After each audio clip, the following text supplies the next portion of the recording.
Welcome to Huntington Beach, California, here at the U.S. Open of Surfing, where the celebrated Vans Rebel Jam BMX Street Competition debuts for its first time on American soil.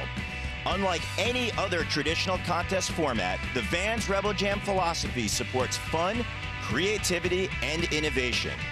By integrating custom-designed obstacles and tailored course elements that are inspired by the sport's storied history and the unique style and approach of each BMX specialty, from vert and park to street-style riding. Don't go anywhere, because the Vans Rebel Jam starts now. And welcome to Surf City, USA, Huntington Beach, California, where we're about to witness the Vans Rebel Jam go down as we see a beautiful sunny day here in California, and we have the course for the Rebel Jam right there. I am Daryl now, lifetime BMX rider, joined by the one, the only, one of the most inspirational BMX riders in BMX, Scotty Kramer.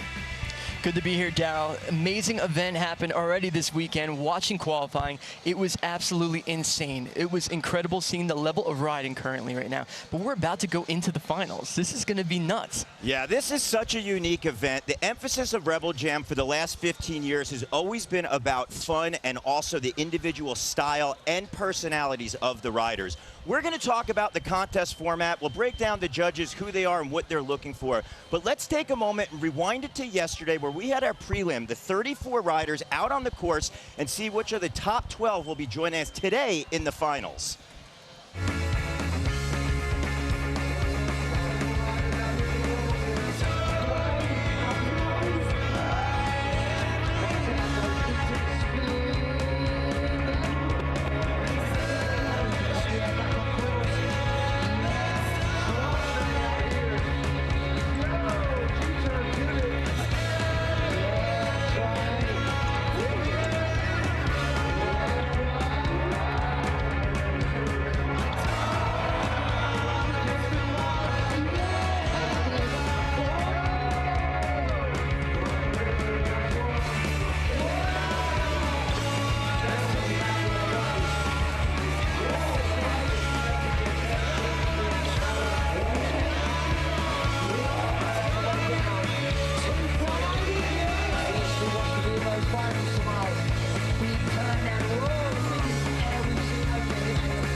We were talking about this earlier, Daryl. The level of riding in 2019 is at an all-time. It's unbelievable what these guys are landing consistently riding BMX Street.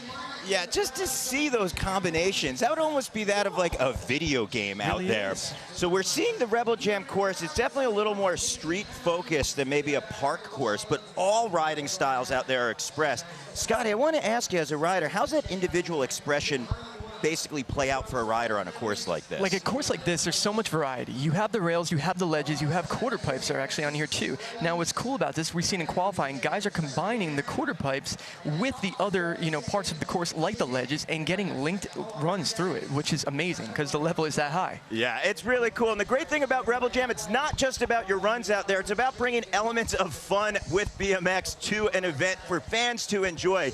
Yesterday we had a BMX bunny hop and also high air went down. Let's take a look at some of the craziness that ensued. Is that too much?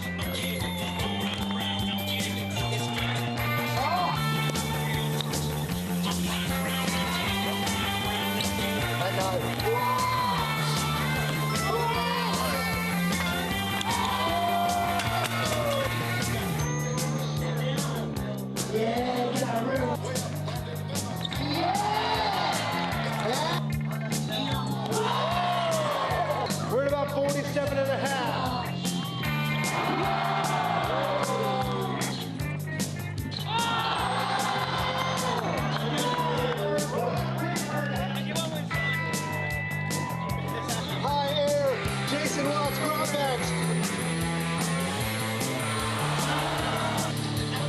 Whoa! Trouble digits. Whoa! Whoa!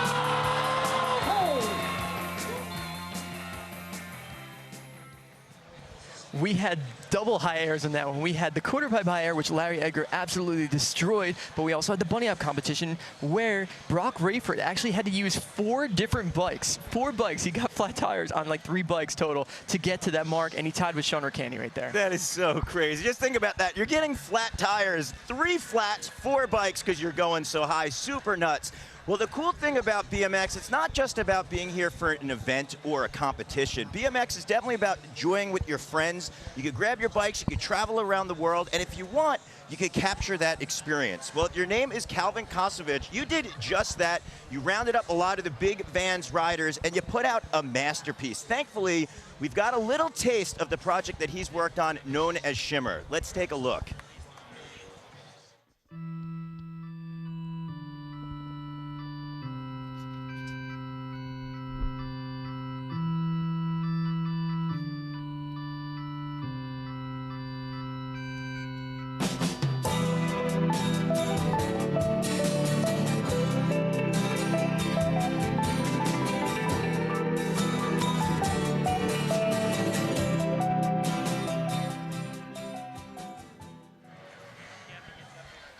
Well, BMX is definitely all about fun, and Shimmer not only captures a unique side of that with an artistic approach to the riding, but Calvin also did an awesome job as far as the artistic expression of video and editing. Definitely make sure you want to check out that full piece online. But there's one third member of our team who is always about fun. We're talking about FBM's Steve Crandall. Thankfully, we threw him down on the deck, and we have an opportunity to get a little insight from Steve Crandall himself.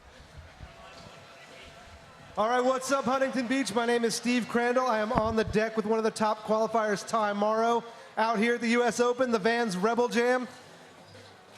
If you didn't know, Ty just dropped 2 new colorways with Vans. You qualified. You also just dropped a big video part in Shimmer. How many spots did you get to travel to, and what's it like to come here in Huntington Beach and qualify?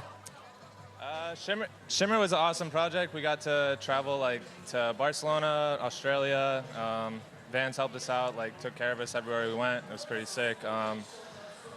Psyched to see Rebel Jam out here, and US Open supporting street BMX. It's a little bit of a switch up from the normal bowl contest, and it's really awesome to see. We usually have our street contest every year, but doing it down by the beach is really sick because get a lot more people checking it out and stuff and seeing what we do.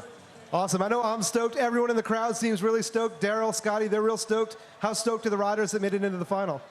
I think everyone's really stoked, man. To be in that top 12, with the dudes that are out here, it's you kind of have to just be honored in a sense because anyone could be in this top 12. It's really just a matter of who was kind of on it that day. So. Well, if you get that 10 grand, we're going out tonight. Is that cool? We're going to go back to Scotty and Daryl up top. Thank you, Ty. Thank you, everybody out here in Huntington Beach. Let's make some noise for all these riders. Let's have a time. All right. Well, thank you, Steve. Thank you very much. Scotty, we want to make sure that Ty gets that top 10,000 because if they go out to party, we're going with them. Sounds for sure. good, man. It's very cool. We are getting so close to having our competition underway, but you can see this park just over our shoulders is actually only built just for this event, which is so crazy to think. It's amazing. It's made out of concrete, and it's actually such a unique piece as well. There's not many skate parks you'll see like this around the world, so. Yeah, well, why don't we take a look a little bit more at what makes this park so special with our local Huntington Beach rider, Dakota Roche.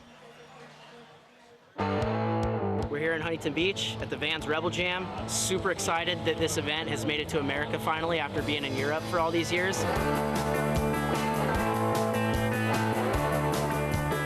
This is my hometown, so having a street comp in my hometown at the US Open is insane to me. I'm so thankful to be a part of it. Super stoked Vans has brought it down here.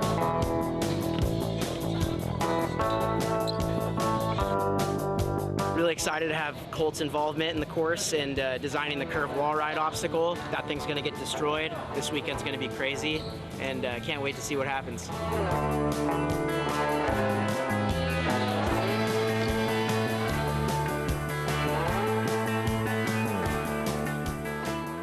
Well, Dakota Roche, the street bomber extraordinaire from Huntington Beach, showing you a couple of those features, especially that curved wall. Scotty, fellow rider, I know that you've entered many competitions, all different kinds. What is your take on this course? I love the variety of it. I love the fact that they have the ledges, they have the rails. They even have a bit of homage paid back to the Huntington Beach skate park, replicating the kink rail that's directly behind us over here. So there's a little bit of everything out here. It's cool to see. Yeah, it's definitely going to bring out the uniqueness. Again, we talk about Rebel Jam being about fun and also really about the personalities of BMX, and that's what this course is going to show. Well, not only do we have the men competing, we're also going to have the women here, which is so cool. We actually have 6 of the world's best and most creative women riders who are going to be out on the course. Scotty, they're going to have an opportunity to get out in the competition, but we're going to talk a little bit about the format. I was hoping that you could walk us through it. Yeah, sure will. Women's format today. It's going to be a 6-rider jam. So 6 riders at one time. You ride until you fall. 30-second max run, but you can stop early if you want. Equal amount of runs for all the riders. They're going to be judged on overall impression, and there's going to be addition one-off awards at the end.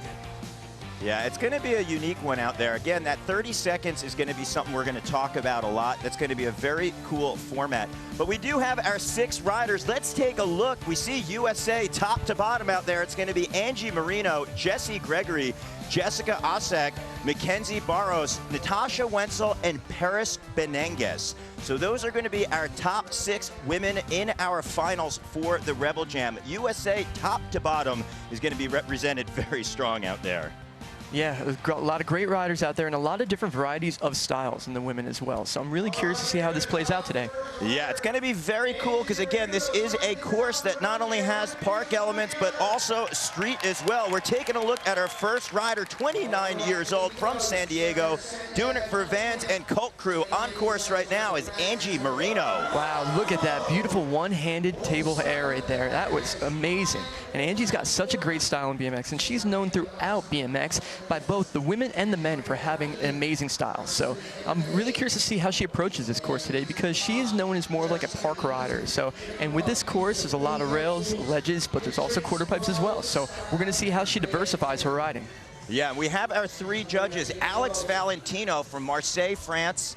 We also have Calvin Kasich from the USA and Ryan Jordan, who's our head judge. They're going to be the 3 riders, and they're looking for an overall impression that the rider is going to leave with them on the course.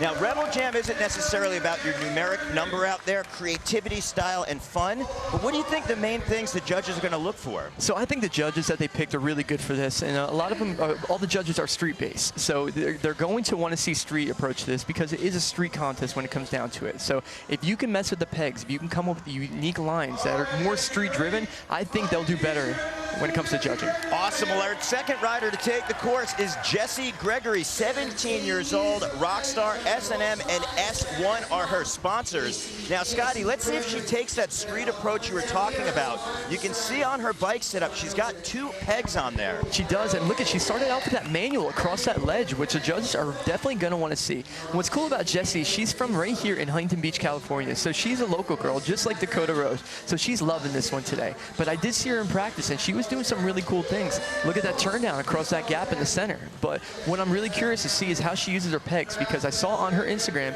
she did do a feeble to 180, and this, oh, there's the regular feeble, so, but that just goes to show she has more in the tank towards the end of this one, Darren.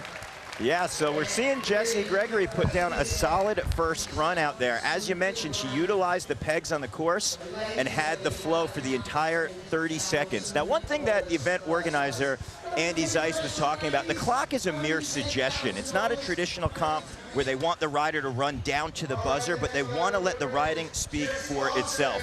All right, well, our third female competitor to take the course, 36 years old, from Denver, Colorado. This is Jessica Kasich.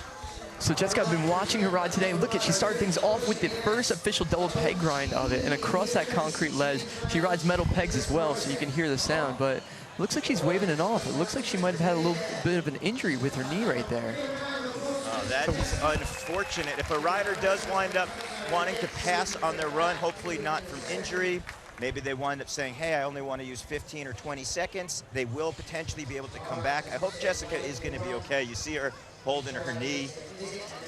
Yeah, I'm not sure what happened right there, but you know what? At the same time, this is also a 15-minute jam, and that was run number 1. So she might just be waiting it out to see how her leg feels. She's a BMXer, and BMXers, they know exactly what it takes when it comes to injuries and what they can handle. It's just what we come with naturally. This is how it is, Daryl. You know that. Scotty, as much as I like to say I know that, you're cut from another cloth. I've seen some of the crashes you take in riding, and actually it's a perfect opportunity.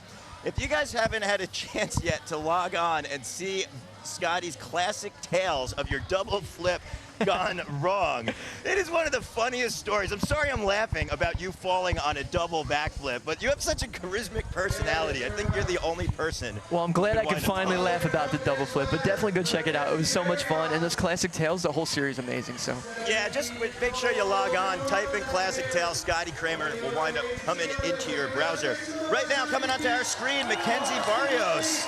ooh, starting things off with a 180 bar spin up there. That's a good move, especially in a street competition. When you're incorporating fakies into your run, that's very important for the judges because fakies are part of BMX at this point, and especially the way that everybody rides free coasters. It's almost expected, but look at that nice feeble across the ledge. Now, Scotty, for someone who's new to BMX, what does the term fakie mean? So fakie is when you're riding backwards on the bike. And when I said the term free coaster means you can ride backwards without pedaling backwards. Oh. Ooh, taking a random crash on the deck right there. She's going down. She's all right. Her hand was off, turning around.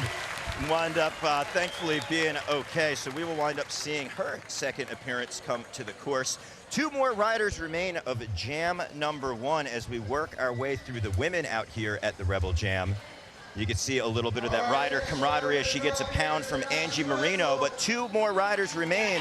The next one, 28 years old from Las Vegas, Nevada, doing it for Odyssey, Sunday Bikes, and Dewbird. This is Natasha Wetzel. I'm excited to watch Natasha ride because in practice she's been doing so good. She's been doing these really awesome fast plant 180 combinations, and just like that, the fakie up the Euro gap where the stairs are. So Yeah, and the cool thing about that, Scotty, looked like she was maybe trying to hit that peg or the front tire on the rail. look at that, our first rider today to touch one of the rails, and she went for the longest rail that's on the course. That one goes across flat, probably about 10 feet, and then it goes another 10 feet up and it's about 10 or 12 feet down. So that's a big rail. So what would be the main challenge on being a rail that long? So balance is key when it comes to doing grinds like that. When you don't have the right balance, it's going to be really hard to stay balanced on the pegs and keeping your weight in the right area. But it's a really good sign because she came close on her first attempt. And we also have, probably about 13 and a half minutes left. So they're definitely going to get a few more touches to this course. Yeah, this is such a cool format where we're working our jam out here for the ladies. So the 6th and final rider to come on the course, and I'm going to say definitely last and not least, is none other than the 24-year-old Reno, Nevada's colt rider, Paris Venegas. So Paris is an amazing rider. She is so great at jumping. She's got such great bike control and style. She can do a little bit of everything. As you can see, she's already grinding, but she is also known as more of a park rider. She's actually currently qualified for the Olympic team for Team USA, which is amazing. So to see her out here competing in the street course is so cool to see. It really is. But so far, so good, Darryl. You know Paris very well. You called her runs in the bowl competition. You know just how high she can go. But look at her using the pegs across the ledge. Yeah, Scotty, that's a very good point that you make. She definitely can air the highest of some of the women in the world, and it's great to see her actually switching things up out here, utilizing the pegs and really just putting together unique lines on the course. It's awesome to see her pushing her riding in a different direction as well. That's true. And here's Angie back on the course, another Team USA hopeful. And Angie can go just as high, and she's got great style as well, showing that toboggan air. Now, Angie just recently put her pegs back on. She's had them off for a little while. So I know she's grinding a couple things. I talked to her in practice, and she talked to me about hitting a rail. She wanted to do it in the competition. She doesn't want to practice. She just wanted to go straight into the competition. So we could be seeing that in the future runs. Wow, Scotty getting some behind-the-scenes action from Angie Moreno. So we are going to see if she does utilize them. We talk about the format, though. This is the jam format. We do have the 15 minutes on the clock, so we wound up working through our 6 riders. We went back up to the top, and that's why Angie Moreno was her second run and that alley-oop over the hip. That was nice. I actually saw her crash on that one in practice 2 days ago. She landed pretty hard on her backside, and see her go and conquer that one in the run like that, that's going to mean a lot to her. So Angie getting a solid second run. Again, the clock and the 30 seconds is merely a suggestion. Look at that, starting things off with the can-can. That's Huntington Beach's Jessie Gregory. Now, Scotty, you've traveled the world entering tons of competitions, and I know that back in New Jersey, where you're from, you used to actually have contests at your skate park. What's it like for a rider when they're on home turf like this? You know, it can go both ways because you have your family support there for you. Ooh, Jessie falling on that 360. It looked like she clipped back wheel up that quarter pipe. But back to our last thought, you know, the pressure could come from that, though. You know, you have all your family and friends in there, and you want to do good for them. So it can go both ways. It all depends on the rider and how they're able to take that energy. Oh, look at that right there. She went for the double peg cross it, and it looks like she went into a toothpick stall, like a toothpick tap at the end there. That was pretty cool. Yeah, well, we actually just heard that Jessica tweaked her knee, unfortunately, in practice, but is so focused and committed and want to be a part of this event. She's actually pushing herself through the pain out there, and it's really amazing to just see that she wants to put herself, and it's unfortunate she's having that pain, but hopefully we'll see her in her future runs. It's true. Mackenzie back on the course. She's been doing so good. I've seen her do a tail whip and a 540 in practice, so I'm curious to see if she's going to throw that one. Look at that fakie getting stuck on that front pedal when it was coming around, and she survives it at least, though. Yeah, it's very interesting to see that street element out here. So we have Natasha Wetzel dropping in. She's definitely made a name for herself because at the Vans US Open of Surfing for the last 15 years, there's always been a BMX element at this event. Yes, clean on that 180 coming back. A few years ago, we had the Van Doren Invitational, and then we actually had some stops on the Vans BMX Pro Cup. Look at that one. That was the sickest trick we've seen today, especially. It's a full-on street move. Feeble to fast plant 360 off of the ledge. I have never seen her do that one, so that was special. Following up with a nice toothpick across the ledge as well.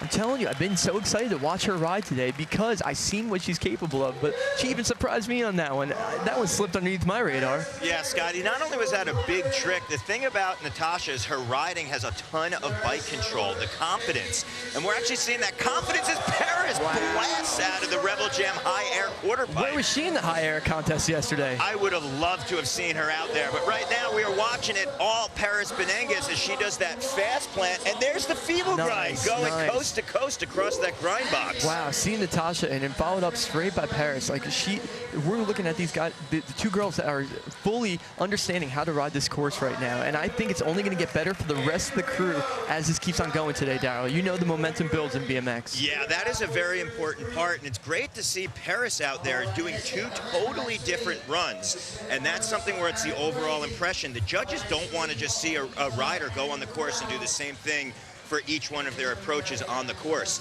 Angie right now looking to switch things up. She had that nose press going for a disaster on the elevated Vans quarter pipe, dropping back in. You could actually see her tires, very cool Colt tires out there. They have a tread that is very similar to the Vans Waffle Sole. It's one of their collaboration tires. Very cool, where she's able to make that element then also bleed into her own personal style on the course. Speaking of for me, style, yeah, extra points, matching shoes, the whole thing. It definitely does, and especially when you're doing high airs like that over the hip. Angie has such great bike control, and she's been around BMX for a while now, but here's Jessie Gregory dropping back in. I'm really curious to see what she does. She's got great manual control. She's one of the best manualers I've seen from the girls. Look at this balance, the technique to go across. She's riding brakeless as well. Oh, and she makes it all the way across, and that is a full deck manual, and that shows control, and the judges are going to love to see that. Now, Scotty, you say that she's riding brakeless. Whoa, and perfect example. Yeah, maybe who are new to riding. Why would a rider have brakes and maybe they wouldn't on their bike? So a rider would have brakes to prevent what just happened right there, that loop out. So if they were able to grab a handful of brakes and be able to stop themselves, you know, that is definitely going to make things a little easier. But brakeless is part of BMX now. That's what everybody's doing. But great to see Jessica back on the course. We're talking about that tweaked knee she had, but look at her. She's powering straight through, and she pulled that double peg grind to toothpick I was talking about earlier. Yeah, definitely some commitment out there. Double peg coming back in. It's interesting to see almost all of her riders, I believe actually maybe every rider in her heat is brakeless. It's very cool to see. Well, everybody is brakeless except for Angie Moreno and Paris. They both have brakes, and the reason why they ride brakes, they're they compete on the FISA events that have the big park courses like that. And sometimes when you're riding big ramps like that, it's, whoa, check out that one. I got interrupted with an awesome trick. Toboggan to bar spin, that was really cool. But when you ride big courses like that, you know, sometimes you're going to need brakes because you're coming in too hot into certain tricks. Beautiful ice pick rhyme. That was the first one we've seen today. That was really cool as well. Yeah, and since Rebel Jam is all about the history of BMX and celebrating, I'm going to give a shout out to the Gons and also Troy McMurray, two OG street pioneers who were some of the first to go brakeless. You also have to mention Mike Griffin as well, East Coast powerhouse. Those three riders kind of opened the doors for riders to push themselves without brakes. At the time, the wheels were they weren't as strong as they were today, so they'd always wind up getting bent, and they basically ushered in a new style. But right there, talking about style, Natasha Wetzel going for that foot plant 180 off the sub and a 360 look back. Man, I've never seen her do that one. That was cool to see. And now the 360 look back. Usually most people will do 360 turn down, but she rides goofy footed, meaning that she spins the same direction as her front foot. So she's able to do the turn down backwards, so it's a look back. But Paris Venegas back on the course. She's got a really good run going, and she's been doing this a lot lately. She just seems so confident when she's on her bike. Everywhere she rides. Ooh, nice gap to feeble pop-up over that bank court. Yeah, the cool nice part about that grind, not only did she have to gap into it, but to get that hop and land on the transition on the opposite side, your body weight and positioning has to be just right. Because it's easy to get quote-unquote stuck in the grind, but if you're able to get that momentum and spring over, which Paris did perfectly, that's how you get it done. Here comes Angie Moreno back on. I would like to see Angie Moreno drop one of those one-handed tables she did earlier. That was really cool. Oh! Hey, I'll take the regular table all day. That was awesome as well. Yeah, I mean, I'd love to see that just over and over in her runs. That was a perfectly laid over tabletop, twisting the bike to the side, and the bar's at a perfect 90-degree right there. So Angie back up onto the top deck, starting things off with that disaster again. Let's see where she heads off to. I'm curious where she's going to end the rest of her run. Ooh, she went for an ice pick of her own. That was her first time touching the pegs today. That was cool. Yeah, it's called the ice pick when you utilize the back peg and you're able to find that balance spot on there. If you use the front peg, it's called a toothpick. But Angie definitely showed the back peg control on that ice on the ledge. So we are working through our heats right now. Jesse Gregory back on course. Nice feeble across there. Nice can-can over the hip. Can-can kicking that foot clear over the top. She's got a really good can-can. She utilizes that a lot in her runs. She did it earlier on that Euro drop as well, which is definitely something really cool to see. Nice manual to front disaster fakie right there. That was cool to see. And once again, another manual. And it's so awesome to see her control with the manual because it's rare. It's hard to learn that trick, and to have the confidence to drop in and to be able to go up quarter pipes with that is very difficult. Yeah, Scotty, that's a great point. So it's also about the bike control and the consistency out there. A manual or a trick that you're basically utilizing a long part for a lot of time on the clock, it could wind up, you could potentially mess up, right? Yeah, the degree of difficulty goes up, the risk reward is played with. Just imagine that. You have a 10-second trick that you're riding across, and once you get to the end, if you drop front wheel, that was a waste of 10 seconds in your run right here. And when you're going for $10,000, cold hard cash, as my friend would say it over here, you want to have every opportunity that you can on the course to do your best riding. Yeah, I mean, it's very important to basically be out there and strut your stuff during that time. So let's see. Whoa! I saw her land it in practice. I saw her try it a couple times, so it took a little while. I was talking to her earlier. I said, can we expect to see that 540? And she said that she wanted to go for it. So that was huge right there. The 540, a circle and a half, and now going for that tail whip around. Wow. I've seen her land that one yesterday too, but she did on the flyout, so it was cool to see her try that one on the hip. Wow. And only 17 years old. This is her first contest, she said. So big moves right there. Here comes my favorite trick of the day, Natasha. She was doing, oh, look at that, 1 foot a Euro. Nice 180. She looks so in control there. I've never seen her ride so confident before. She looks like she's just in her element here. You know, I've seen her ride the bowl competitions, and she does great. But her on this course, it just looks perfect. She went for a 540 of her own, just under-rotating just a tad. It's so crucial that you get that perfect rotation so you can keep your balance directly above those tires and ride out fakie. So right there at that end, she does not have the rotation, and she had to step off the bike. But man, what a great riding though. Yeah, not only are there big tricks, but we're really just seeing the style and confidence. I mean, we sound like a broken record about it, but that's because each one of our women riders are just stepping the game up. And we're seeing their own unique voice on the course. It's not just, hey, everyone's doing the same thing, or maybe they learned a trick on a foam pit, or maybe something where they practice. Natasha and Paris's riding out here, this is awesome. Oh, it's amazing. And you know what? These are the women that are pushing BMX to the next level. They are the ones that are putting women's BMX on the map. And you know what? And in 2020, they're going to be representing Team USA in the Olympics. You know, that's who we're watching right now, the best of the best. So seeing them on the course, especially a street course, and get them opportunity to show women's BMX in this light is amazing. And I thank Vance for that. Yeah, I mean, it's really special just to see not only the progression of BMX, but just like you're saying, Scotty, the women.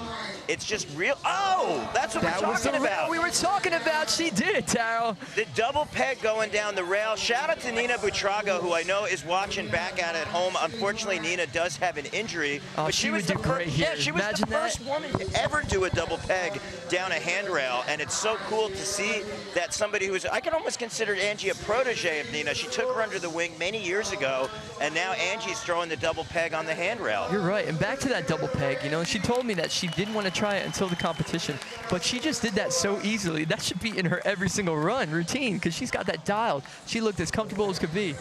There's a police car on the course, Darryl. Do you know anything about this? Did you make the call? I didn't. I definitely know better than to call the cops, but we're going to see. Maybe Steve Crandall wound up calling somebody down there. Maybe they called him on Steve. Who knows at this point? Yeah, that's more likely. They're definitely calling him on Steve. I'm sure he's getting the crowd all riled up down there. What is going on right here? I'm so confused. Oh, we got the I think Angie's getting her bike impounded. Have to head down to the station real quick. Well, we definitely know that's not the style police arresting anyone in our women's out here, because the style has been definitely on point for 2019 as the progression for women's BMX we've just been seeing in real time push forward. So it looks like we still have that cop car down on the course. We're going to have to find out what's going on. I'm so confused on what's happening here. But here goes Jessie. There's that feeble to 180. I saw her land that one in her Instagram, but that one she just did not have the proper rotation, and she didn't get away from the ledge properly, so her front wheel was hanging above the ledge. And if you land with your front wheel on the ledge and your back wheel down, there's a chance that you're going to loop out and you might get a spinal situation where you're going to land on your back. So, you know what? She went for the 360 fakie at the end, and she actually waved off the run. But great showing today so far from Jessie, the hometown girl. Yeah, that hometown support you definitely heard when she's out there. But another rider who's been getting a lot of the support is Jessica Osek, who's pushing through the pain. So impressive, and also unfortunate that she did hurt her knee before the event. But the impressive part is that she is out here just showing that she wants to be a part ice of it. Pick as well. Yeah, getting that ice pick. And Lucky Stall. Oh, so close. Why don't you give us a history lesson on the Lucky Down? Well, it would be my pleasure to. I'm going to give a shout out to John Engelbert, who is also known as Lucky, hailing from Bethlehem, Pennsylvania, one of the most creative riders of all time. He used to ride back in the day with Joe Rich, who is actually watching our web feed right now. And Lucky came up with that very unique stall on the coping, front peg down, pedal, and back peg on. Oh, here now goes it's known as the Lucky stall. Here we go. Go for the tail whip. Oh, she lands that one. Man, that was really cool to see. Yeah, the tail whip coming around nice and smooth. It's awesome to see Mackenzie has that standard bike sticker on her handlebars. For a 180 to flat on that 5-foot drop right there, Dal. That was the biggest drop we've seen from the women today. Yeah, that was huge. Like you said, a 5-foot drop landing, as you were telling us earlier, fakie backwards. So why, is there a lot of pressure when you land backwards like that? Tons of pressure. It is so hard. And she doesn't ride a free coaster, so you have to pedal backwards. But there's Natasha touching that rail again, going on the upright as well. Great to see her back on the course. And I'm really excited because I know she's got some moves. And just like that, she did the toothpick grind across that flat bar. Haven't seen any girl touch the toothpick grind on any of the rails yet today. So that was awesome. She's already done 2 peg tricks in this run. And here's the third. Be able to fast land 360 once again. Yeah, was so smooth and such consistent. a unique trick. You know, I like the fact that these girls are showing their own style, the difference of their riding. Every single one of them have their own forte, and it's awesome that Vans is giving them the platform to do this in front of us, giving the girls with the quarter pipes a good quarter pipe to do it. And look at that, the fly out 360 look back. Awesome to see. Yeah, phenomenal riding out of Natasha Wetzel out there. So cool to see, even that Smith grind out there. So we're working our way through our jam for our women finalists, and it looks like Paris is going to be our last female rider of the final. Big transfer to double peg going across that rainbow grind. Here we go, that Paris. Was nice. Haven't seen anybody touch that one yet today. So now here's where she's at home with this big table on that quarter pipe.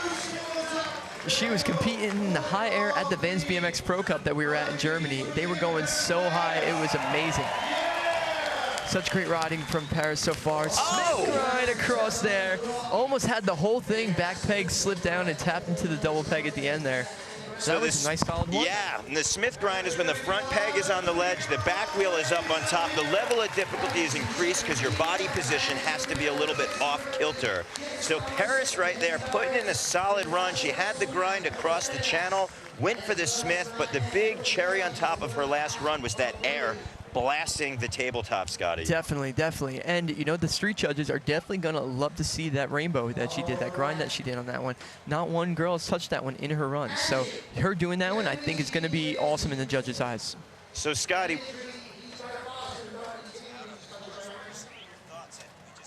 some of the 6 best riders and personalities out there. Yeah, so to completely go over what we just saw, you know, the mix of every other riders, you know, coming out there and putting on their show is great. And now with this jam format, we got to see them step out of their comfort zone, go for the tail whips, go for the 540 attempts that we wouldn't usually see in a bowl competition. Yeah, the 540 is unreal. It looks like Angie's on course right now. She might have something that she's just low. Oh, wow. She went for the Colt curve wall. You know, she rides for Colt. I felt like maybe she felt obligated to get on that thing. Well, Robbie Morales from Colt is definitely out here cheering on all of his riders. But we have a lot more BMX action coming our way as things are just getting heated up here at Rebel Jam as Angie Moreno trying to put the tires down. Oh, tons more action from Rebel Jam coming your way.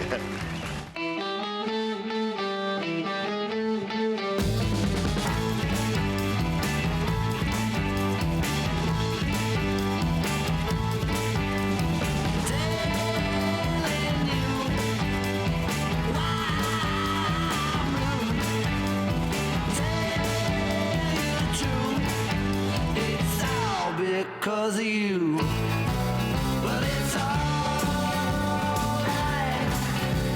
You treat me like you do. Well, it's all right.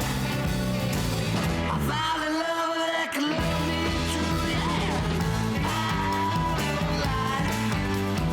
Fuss and fight. 'Cause I won't do these little things that you want me to.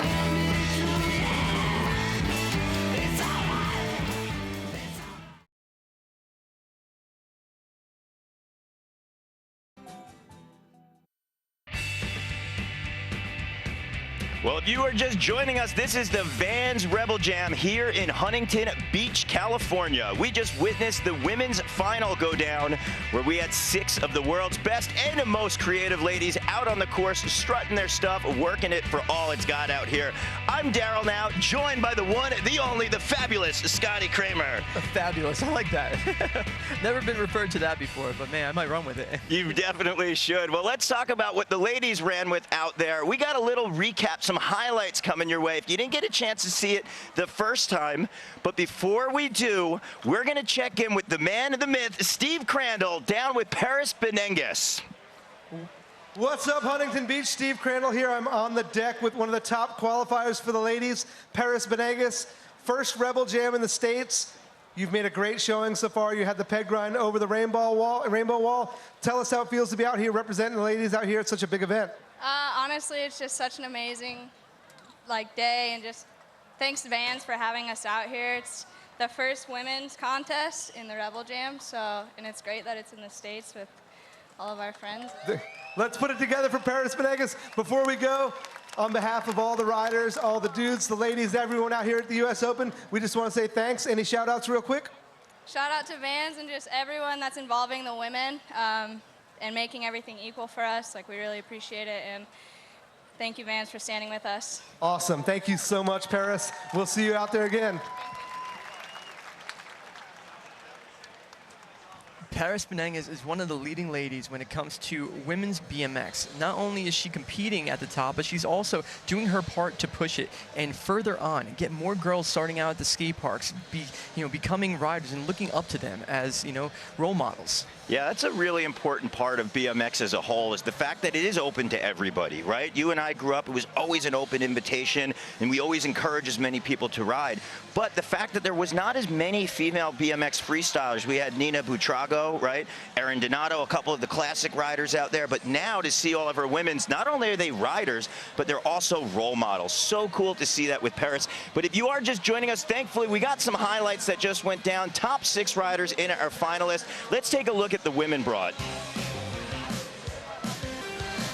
So here's the girls going for it. Mackenzie with the 180 bar spin. That was a really cool standout trick. She did that early on. But one of my favorite riders today, and one of my favorite tricks, the feeble grind to fast plan 360. Natasha absolutely showed why she belongs here at this event. Jessie Gregory dropping the big manual lines, and she's the hometown girl doing it in front of all her friends and family. She's got a love of what she did today. Awesome trick as well with that toboggan, the bar spin. But here's the woman right off the interview, Paris Venegas, showing how she belongs as well, doing the big airs, doing the feeble grinds, just fully connecting runs like a professional, just like she is. So cool to see the different angle perspective of Angie Moreno blasting out on that high air, going for the 540. Also the tail whip, Natasha Wetzel at the 180, and so smooth. Wasn't that? That one-footed Euro over that hip was textbook. And there's that double peg that Angie was hitting at in practice. She did that one, no problem at all. Man, just watching these girls ride, just seeing all the tricks that we just saw in that jam, it's amazing to see that they were able to fit this in that small amount of time.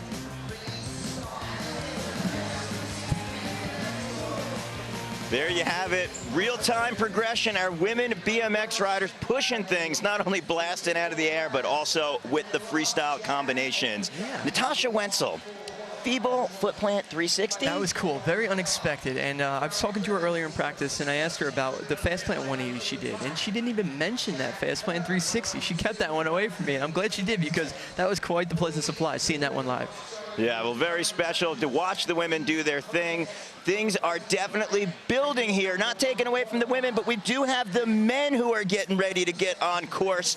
We can look down as we see our riders getting locked and loaded. That is Alex Donachie, Ty Morrow, and the 12 men who are in the finals. We witnessed earlier our prelim competition where we had 34 yesterday. They wound up riding on this course. The top 12 wound up making it in, and we are getting ready to witness our Rebel Jam final.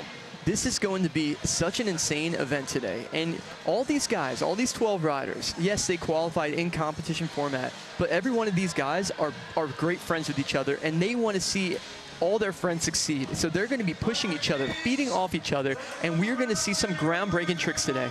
Yeah, so Scotty, the thing about Rebel Jam, it's more about fun than anything else, but we do have to have a format out here. Can you please walk us through what the riders are going to be experiencing today? Yeah, so there's 3 jams total because there's 12 riders. 4 riders per jam. It's once again like the women's, ride until you fall, 30-second max run. Equal amount of runs for all the riders. It's going to be judged on the overall impression of your runs in the jam. And there will be additional one-off awards at the end of it as well. Yeah, I mean, the big part about Rebel Jam, it's not just about your numeric value and getting the trophy, because we have other awards: best style, hardest trick, and most creative. The thing I like to think about those 3 different awards, it's all about a rider's individual spirit, energy, and personality. Rebel Jam always wanted to look at an unfiltered take on BMX, and that's just putting the riders, their voice on their bike in the forefront. It's going to be hard to give out those 3 awards. I'm looking at the 12 riders right here, and I'm trying to figure out who can get any of these, and it's the truth. Every single one of them could take any of those ones home, so this is going to be pretty wild. Well, let's take a look. Jam number 1, Alex Donachie, Ty Morrow, Kevin Kalkoff, and Devon Smiley. We've got a pretty international field out there. UK, USA, France, and USA as well. Those are going to be our 4 riders in the first jam. Again, we have 12 riders competing. We're going to have 3 separate jams. It doesn't matter if you were in the first jam or the last jam, you are going to be competing against the other riders. Now, in our first jam, Scotty, what do you think that we're going to be looking for out of our riders? So as I look at the list of these first 4 riders, I'm going to see a bunch of different styles on here. You have Ty Morrow, who's a tech master, but he's also very, very, you know, he goes hard. He goes big. And if you watch Shimmer, you'll understand exactly what I'm talking about. But leading things off, we have our main man, Alex Donachie. And this guy is a tech magician. He's an X Games gold medalist. And you guys are about to be in for a real treat. Look at that. Predator double peg grind to 180 out on the A-frame rail.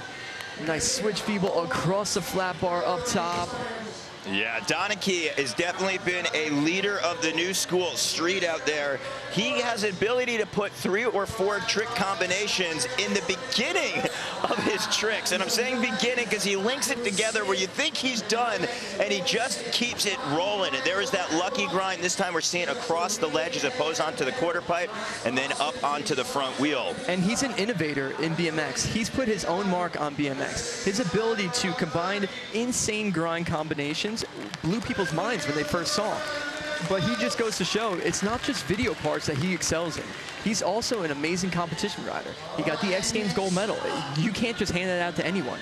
Yeah, it definitely takes some honor to do that. Our next rider from West Palm Beach, Florida, 29 years old, doing it for Vans Fiend, the Trip, Deadline, and all-day BMX shop, Ty Morrow. Oh, he's already starting things off, getting technical. 180 backwards grinds on the first 2 attempts. That's one of my favorite grinds. You don't see him too often. You have to have a ton of confidence. Ooh, just goes to show he went for the switch 180 to reverse crooked grind on that one, but he did not have the right rotation. So, but to start off your run with 3 backwards grinds like that and almost have all of them, especially that one he messed up on, that was a difficult one right there. That was extremely hard. That's a huge rail to do it. So Ty with the very powerful first approach. Let's go across the pond to France for the 32-year-old monster federal rider. This is Kevin Kalkoff. Kevin Kalkoff is known more as a transition rider, but he's out here and he made a name for himself. He showed the judges he has what it takes to be in the top 12. And you can see this is a completely different style than the rest of the guys you've seen so far. He's got a nice flow and fast movement. He'll cover a lot more ground than the rest of the guys because the speed that he comes over. His ability to find lines, his ability to do amazing tricks as well, but it's not like he completely misses out on the grinds. Scotty, you talked about finding lines. That was such a unique way to work the Colt wall ride. You saw how he landed off the hip and then did a hard turn to set up to go around. And look at this momentum build. He's at the end of his 30 seconds, and he actually increased speed as he went. So Kalkoff right now up in the Euro corner. You see him giving a pound. That's actually to our next rider who's going to be taking to the course. 26 years old from Laguna Beach, California, doing it for Weed Maps, Fly Bikes, and EVL Nutrition. This is Devon Smiley. One of my favorite riders, and you guys are about to find out why right now. This guy is a complete technician, and he has such an amazing style and control, unlike anybody else out here today. Look at that fakie truck on the bank, riding away from it, and you're gonna see a lot of fakie connections, manual connections, even fakie manual connections. Wow. To land that and to do an ice pick in, his bike control and his ability to work on the fly, that's what I love about Devon. And that's what look at that, 360 backlash, 180 to fakie nollie, 180 off of the edge. That was just so consistent. That back wheel practice, when you're rolling backwards, your balance point is so hard, and it's easy for your front wheel to come down. It's like you said, consistent. Those tricks aren't supposed to be consistent. Those are one-offs right there, but somehow he figured it out. So we're doing our jam format. The clock has been started 15 minutes as we work through. We've got our riders on course right now. Again, the time is a mere suggestion. The riding is going to speak loudest, and Donachie's voice is screaming to the stands here in Huntington Beach as he goes backwards on that double peg and hops on in. 4 riders have already taken the course, and we are seeing 4 unique styles out there. Yeah, and that's what's beautiful about this competition. When you build a course like this and you invite the best 36 riders out there, you're going to have a variety of tricks and a variety of riders.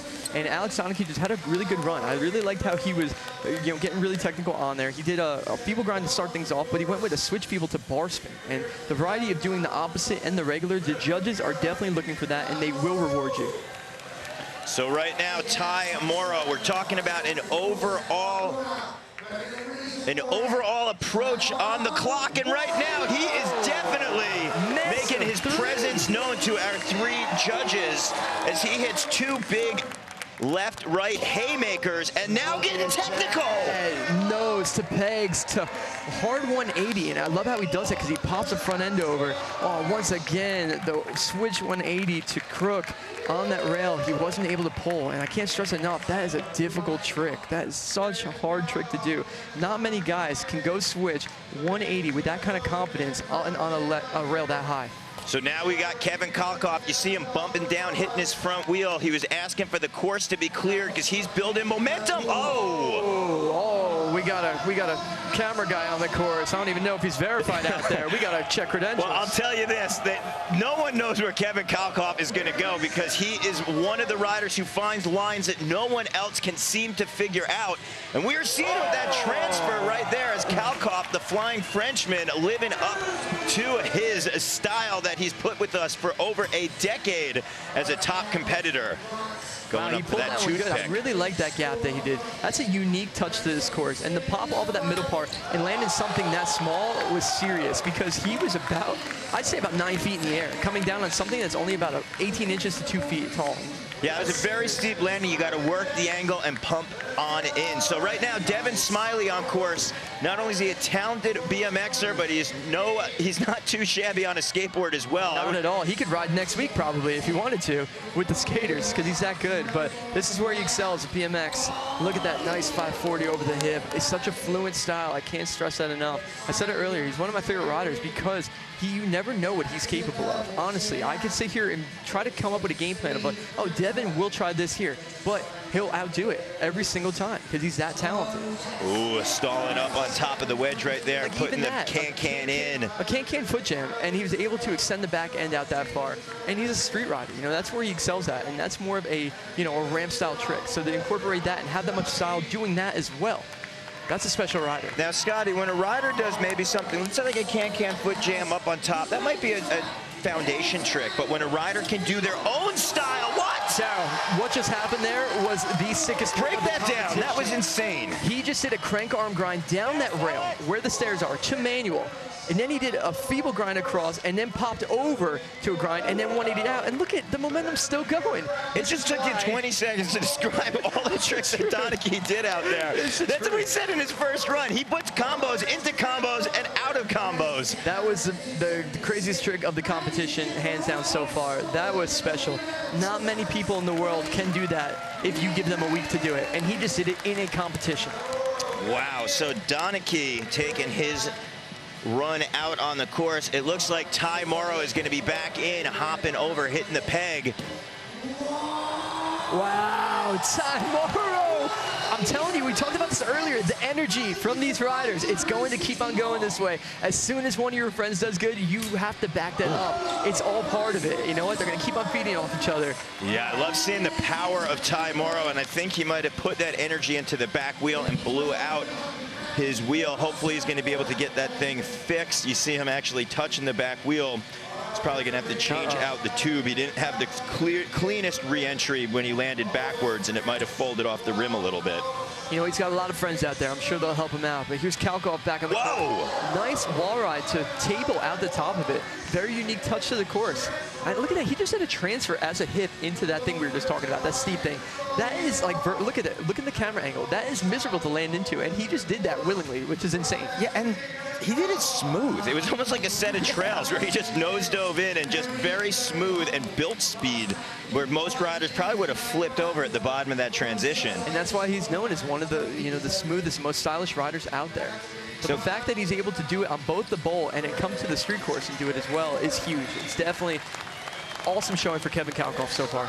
So let's wind up switching up the styles. France and then back to Laguna Beach, California, as you see Devon Smiley on course. Look at that feeble to 180 bar spin. Beautiful right there. That was so clean. Yep. Well, I'll say it again. This is what he does. Fakie to switch bar. No way. Full cab onto the bank. The momentum is out there right now, Darryl. This is amazing. Not only is he consistent, it's just clean, and it's his own style. Oh, suicide no-hander. Like, to be able to combine these tricks with a suicide no-hander to run, I love that. I love the fact that he did that trick. I feel like Devon just threw gasoline out on the course, lit the match, and now it's just burning bright with his run, just really bringing the energy out here. So consistent at each approach on the course.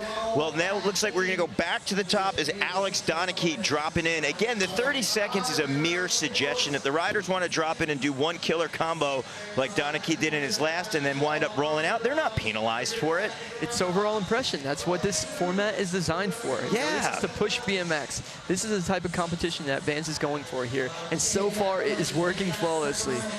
Alex Donachie, 360 to Smith. Ooh, it looks like he was looking for something out of that one. Very technical trick, though. And Scotty, let's not forget that we also have the Style Award, the Hard Trick Award, Creativity Award, and a Best Trick, all still out of this competition. The judges got their hands full. Yeah.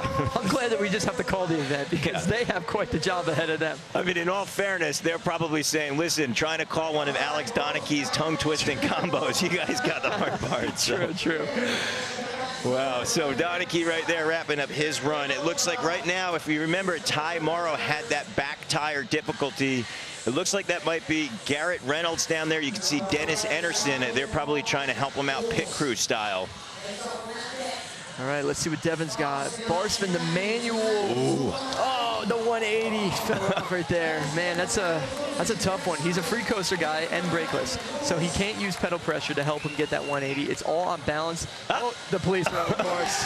Somebody called the cops. The camera angle just cut with Devon bunny hopping and getting away from the cops right there, right up and over the car. And Ty Morrow, they're working on his bike right now. They're doing the best they can. He's got his full team out there. He's got Garrett Reynolds, the owner of the bike company rides for Fiend. So here's a replay of the cop car getting taken care of here. A nice bunny hop, clean over it, no problem at all. Getting away from the police right there, not spending the night in central bookings for Devon Smiley. As we go back to Alex Donachie, starting things out with that pedal grind / crank arm. Oh my gosh. What was that? I said in between because he just blends it, and you saw that blend as he spun around off the crank arm with the 180. The best when it comes to that. Like, me trying to break down that trick is so difficult because there is so much going on, and it's so hard to describe because those things aren't supposed to work together. But look at that. He came back with the 360 to Smith, the nose to bar. That's what he was looking for in the last run when it messed up. How difficult is it to hop into the front end nose after a Smith grind like that and get that balance point for the nose manual? So difficult. You know, to get the nose manual is one thing. To get the nose manual knowing you're about to throw a bar spin out of it is a whole different story. Because now you have to get that proper pop out, switch the handlebars completely around. Let's see if Devon can get this manual line, bar into it. He's got the 180. Oh, he slid out on the top deck, but that was working so good. Man, that would be really cool to watch him do. Hopefully he goes back for that one again.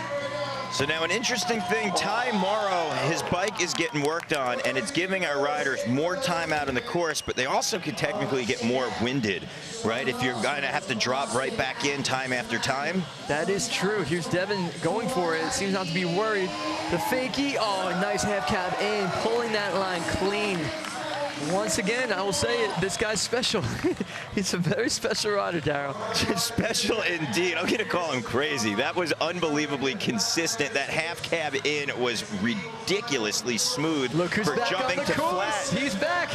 He's got the wheel in. It looks like that back wheel's still sagging a little bit. I don't know. Maybe he just runs at low tire pressure. But we also heard that Kevin Kalkoff has a flat tire. If we look down into the riders' pit crew, we can see Matthias Dandois down there pumping up the tire as he is trying to get his bike sorted out. So Ty Morrow is going to get back into position. I want to ask you this, Scotty. If you're in contest and you have difficulty of your bike, how does that mess with your head? It can go both ways. It could really throw you off, but at the same time, it could distract you enough that, you know what, you're not worried about your riding at that point. You're worried about getting your bike fixed, and then you just get on your bike and you do what just comes naturally. So the guys are working on his bike. Ty is back on the course with the hanger 180 down the Euro. That was a huge trick to come back with.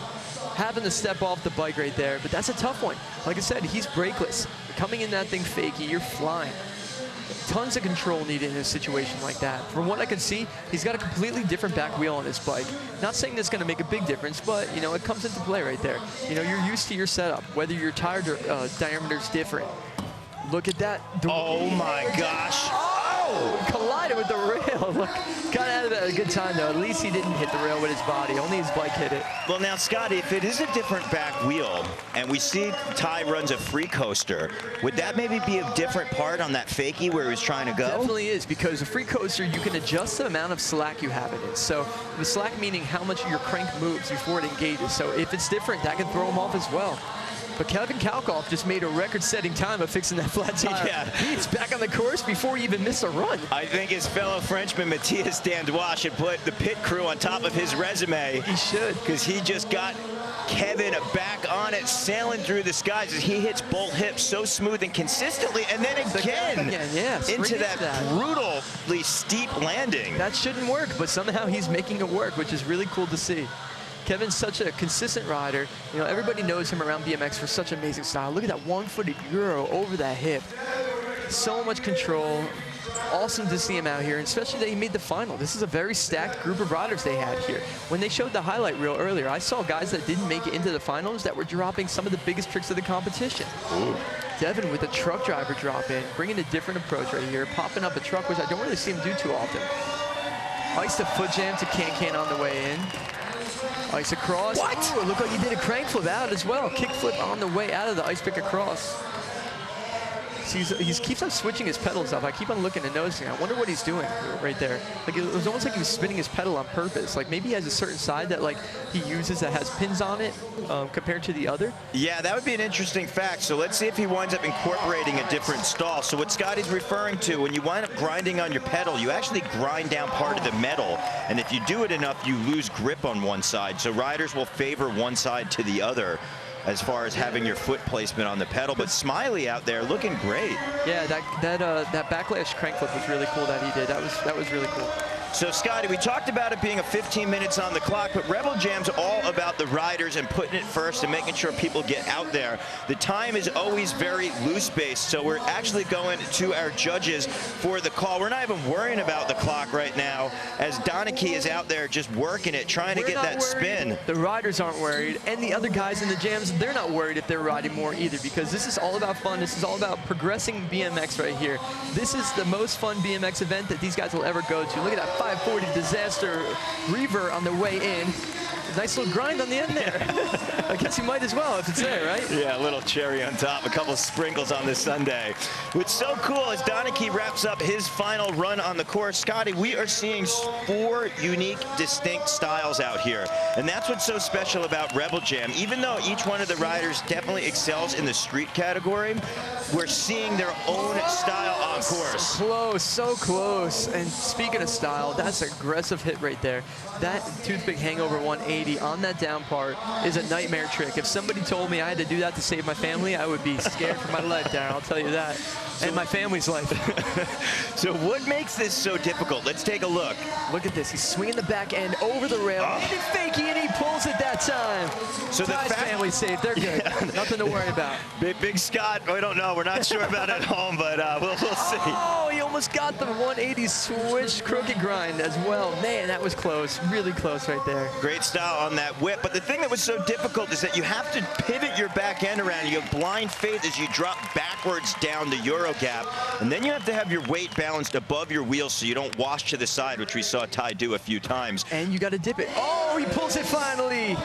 It took him a couple tries, but I'm glad he got that one. You know what? Everybody on the deck's going to be psyched to see Ty finally pull that one. What a great exclamation point for Ty Morrow. Also a perfect time to talk about Ty.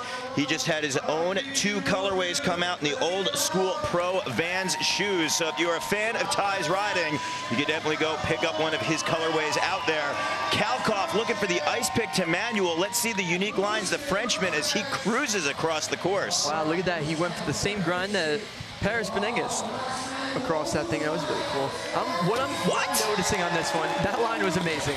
And one thing I'm noticing is the amount of camera angles that are switching up so rapidly when Kevin Kalkoff is on the course, because he is absolutely flying around this thing. The speed is unreal. And Scotty, the other thing to notice with Kalkoff's ride is he finds those little transition and builds speed. So he actually came off that rainbow double peg and pumped down into it. Right now, looking for his last and final time on course, this is Devon Smiley. He's going for a manual line again, it looks like, to fakey. Oh, fakey bar. hopping straight to flat off of the deck. That was so cool. What a this guy's unbelievable. Look at that backlash. Oh, that was so close as well. I wish everybody could hear the crowd right now because they're absolutely loving this guy. Look, his feet are still on the pedals. I'm sure someone at home is going, he pulled it, he pulled it, he kept his feet on the pedals. I'll give that one to Devon. That was crazy out there. So technical, and just to deliver the goods when it counts like that, that is an unbelievable talent. Like you said, that's something that you maybe work on for a month, maybe even a year. You said Ty Morrow, his ender, he worked on for a video part and Shimmer for a year.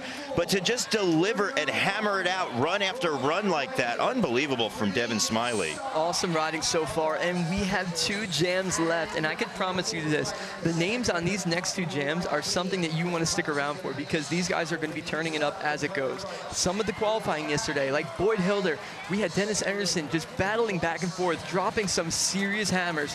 Things in qualifying that I couldn't believe. We're here at the finals. This is going to be crazy.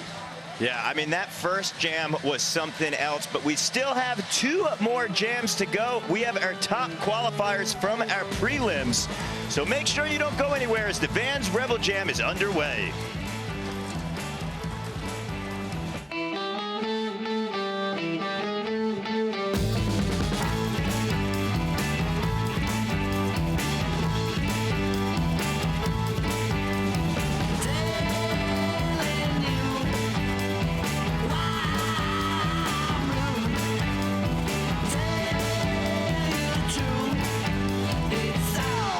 Because of you. Well, it's alright. You treat me like you do. Well, it's alright. I found a love that can love me true, yeah. I don't lie. Birds and fire. 'Cause I won't do little things that you want me to.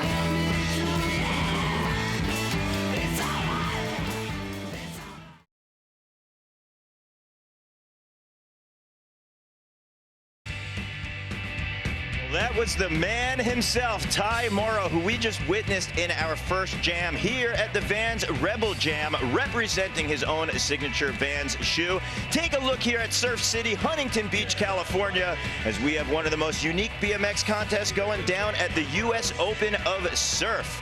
My name is Daryl Now. I am joined by the one, the only, and what do we say? The fabulous Scotty Kramer.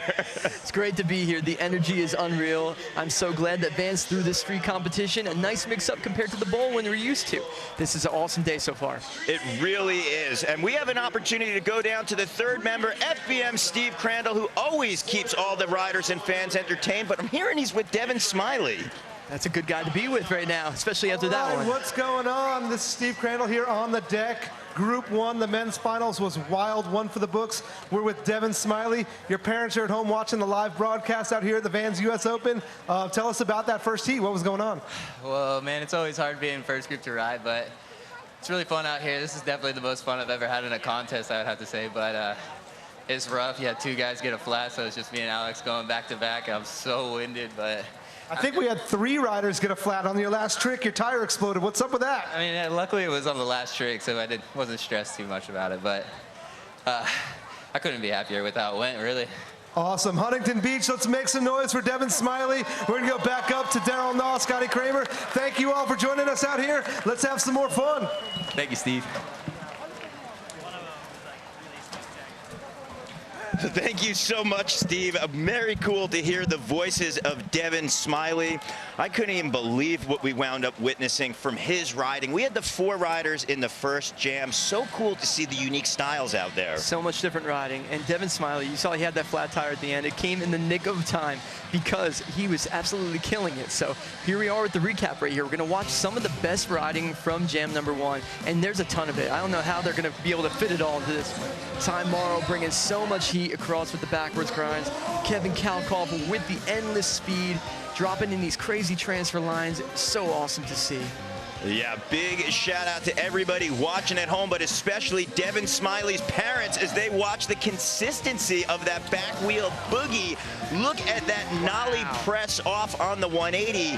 Kalkoff was consistent flying through the course, finding every little transition that he could land in. This is the one we were waiting for. Look at that, crooked to 180 off of a manual and the crank arm. Are you kidding me? That should not happen in a competition. It's so cool to see this same course that the 4 different riders are on, and we have 4 complete different styles as Smiley right there going backwards with that smooth spin 360. Man, this was such a good jam, and just knowing that the rest of the jams are completely packed with riders that can blow our minds over and over again, this is going to be an awesome day. Yeah, when we look at the footage right here, this is a highlight bar spin manual backwards, and watch how smooth the landing is. Half cab to flat. Amazing. It almost looked like he had a huge landing as he was so smooth, and Morrow, you can see the force as he just hits that rail coming back. Oh my goodness, I'm glad he got out of the way of that one, and he got up to actually land that one, which is so cool.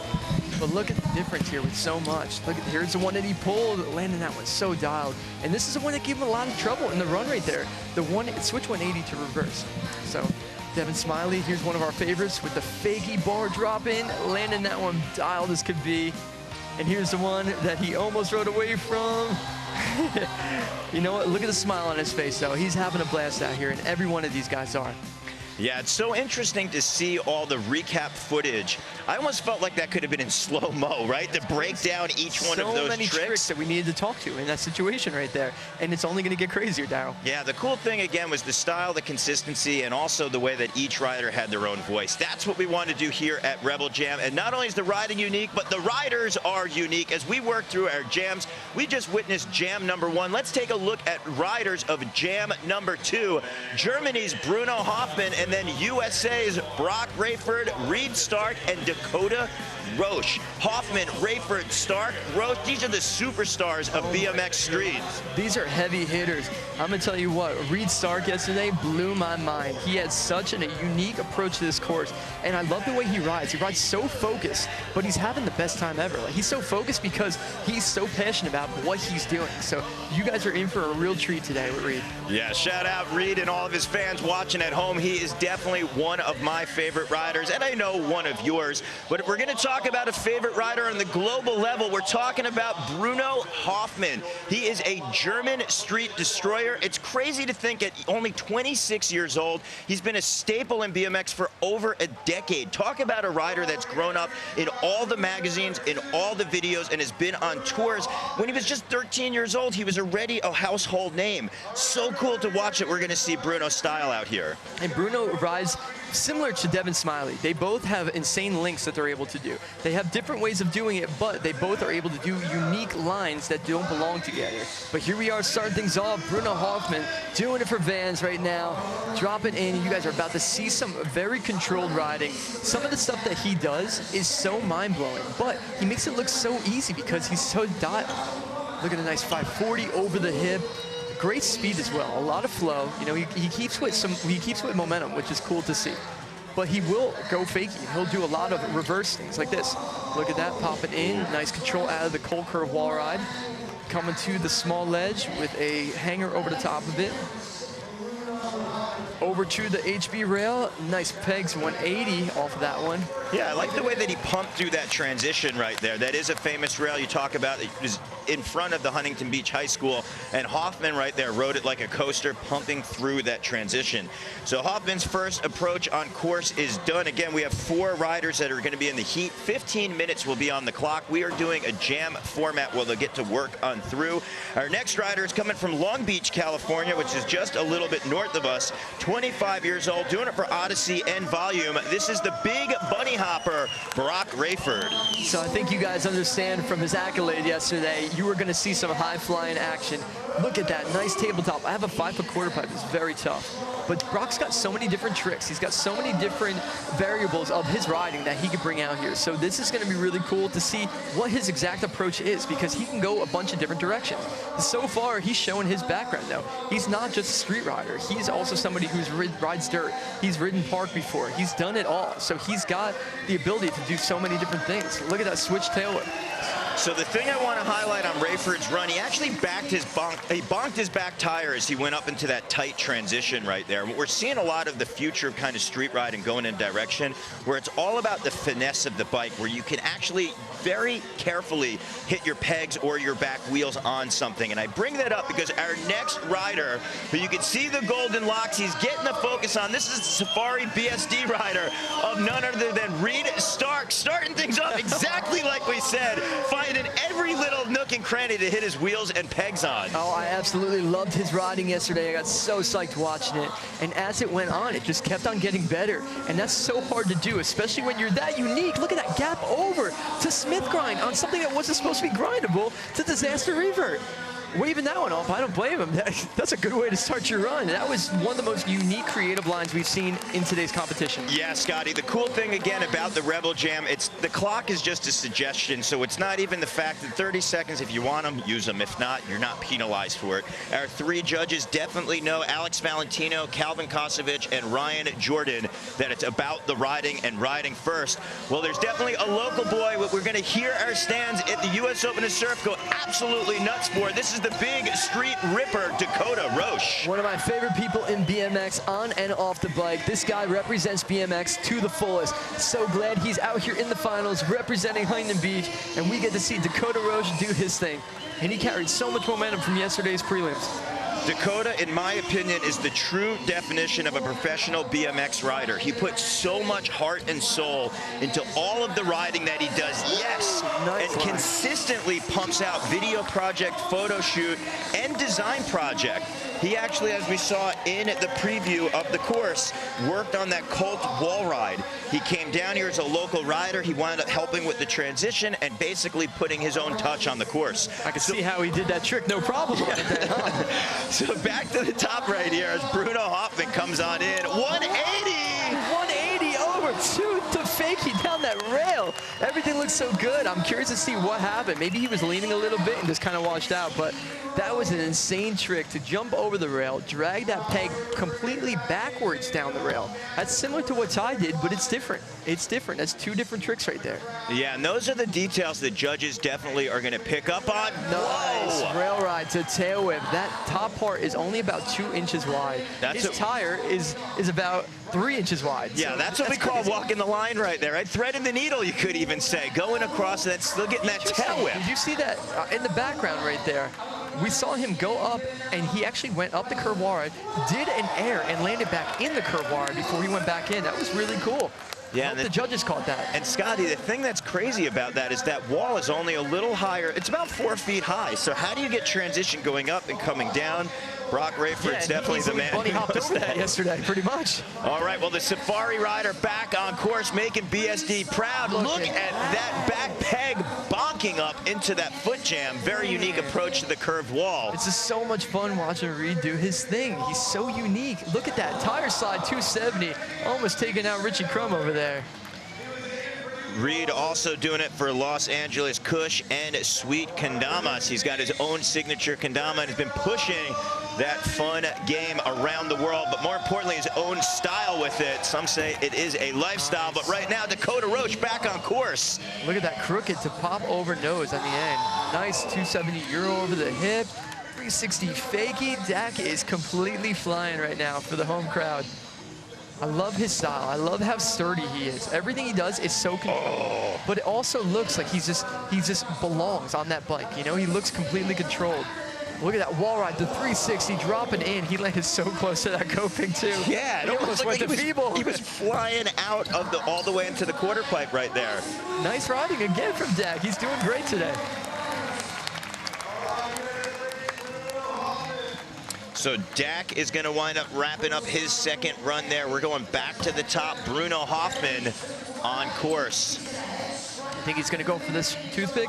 Yes, he is, and he's got it this time. That's a sick trick right there. Imagine doing that. That trick was impossible a couple years ago, Dow. So, Scotty, we talk about the riders having 30 seconds on the course, but where do you think the riders we're seeing, they can start, where do they start from?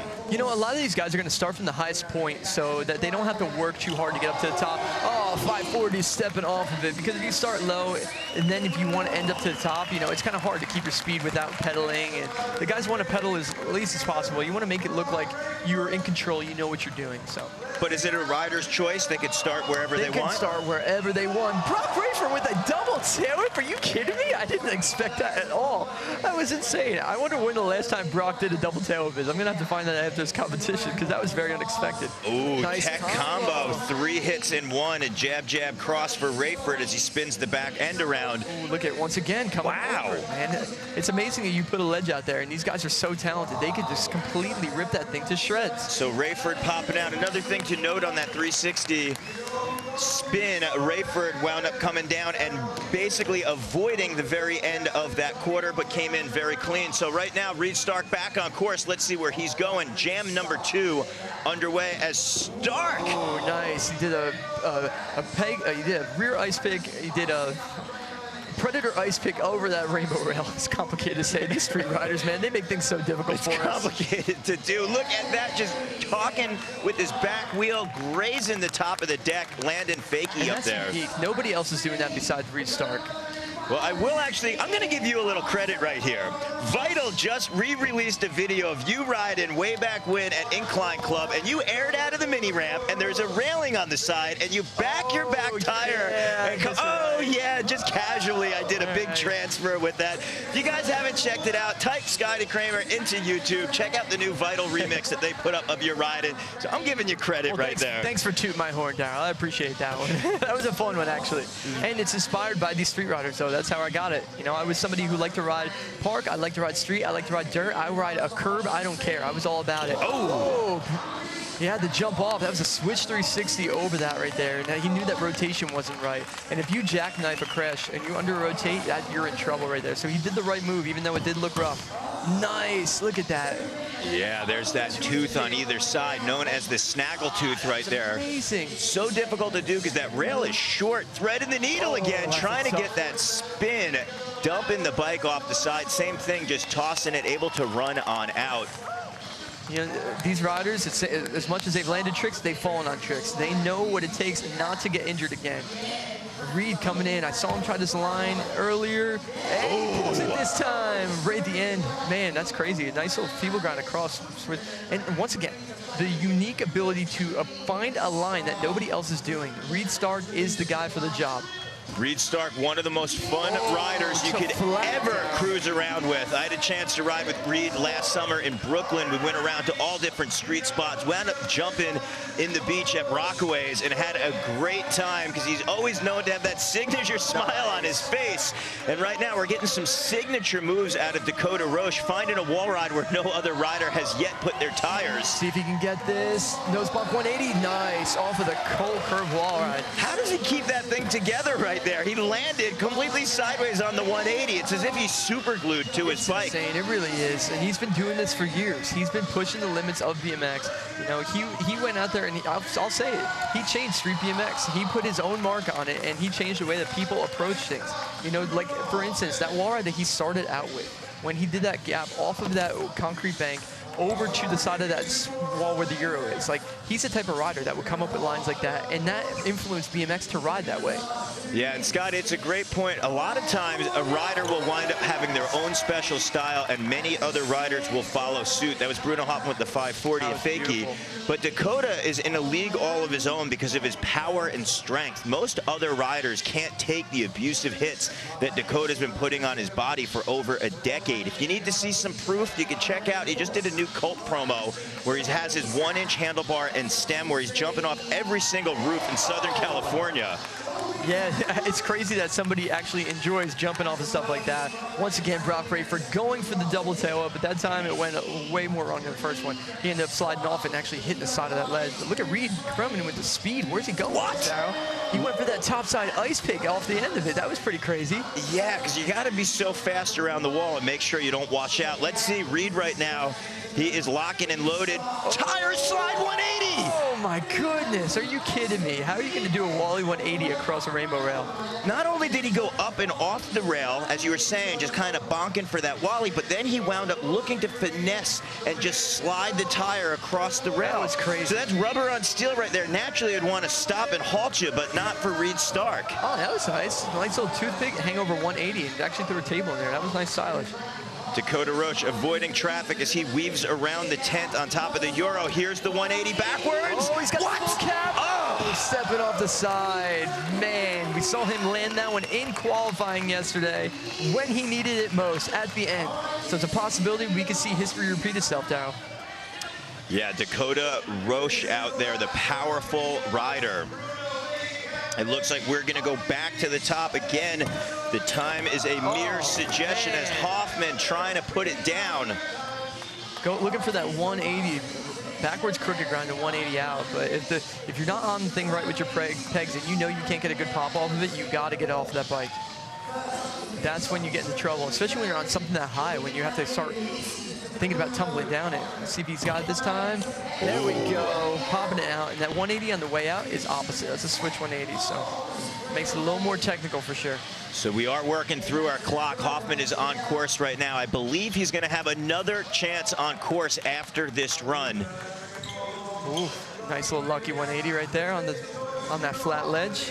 So crazy to think Bruno's only 26 years old. As we said, he's been around forever, huh? He grew up in the magazines, on tour, just such a mature young rider, and now to just see him really dominating for over a decade in the international contest scene is so cool. I met him when he was 15, and we were in the same heat at the Simple Session in 2008. That's cool. Might have been 200007, actually. It was a really long time ago. That is very cool. Over that rail. If you could bunny hop 48.5 inches, I suppose you could tail over things. Yeah, right.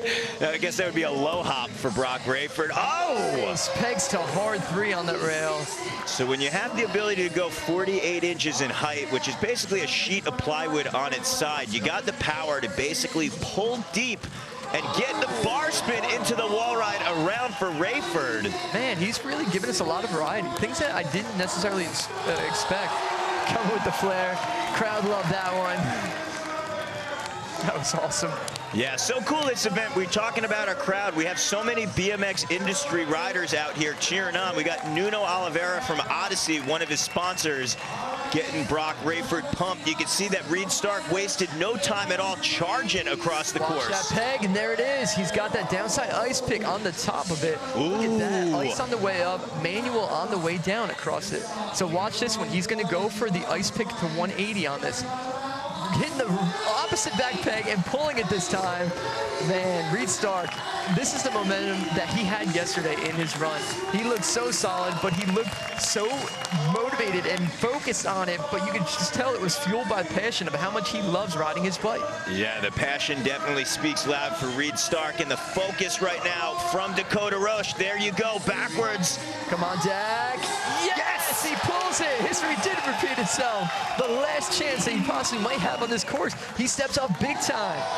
Wow. Come on, Dak. Let's end with something big here for the home crowd. Let's see what he's got. Nice little table over the hip. Tuck no hander over the next hip. Using that, those hips are perfect.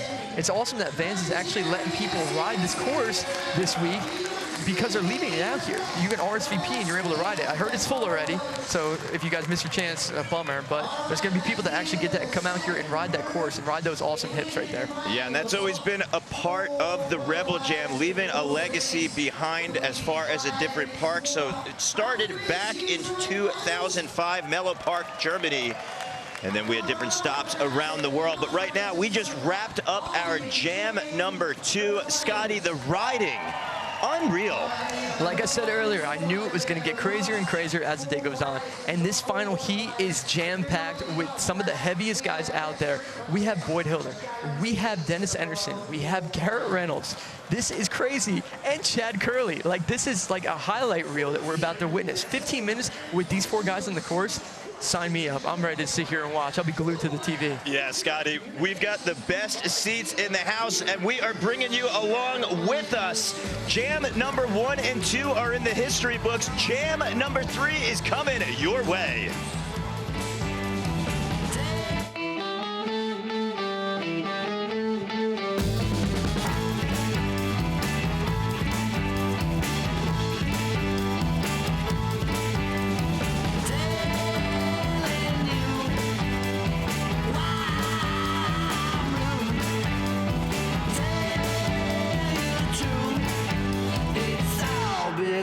because of you. But it's alright. You treat me like you do. Well, it's alright. I found a love that can love me true, yeah. I don't lie. Fuss and fight. 'Cause I won't do these little things that you want me to.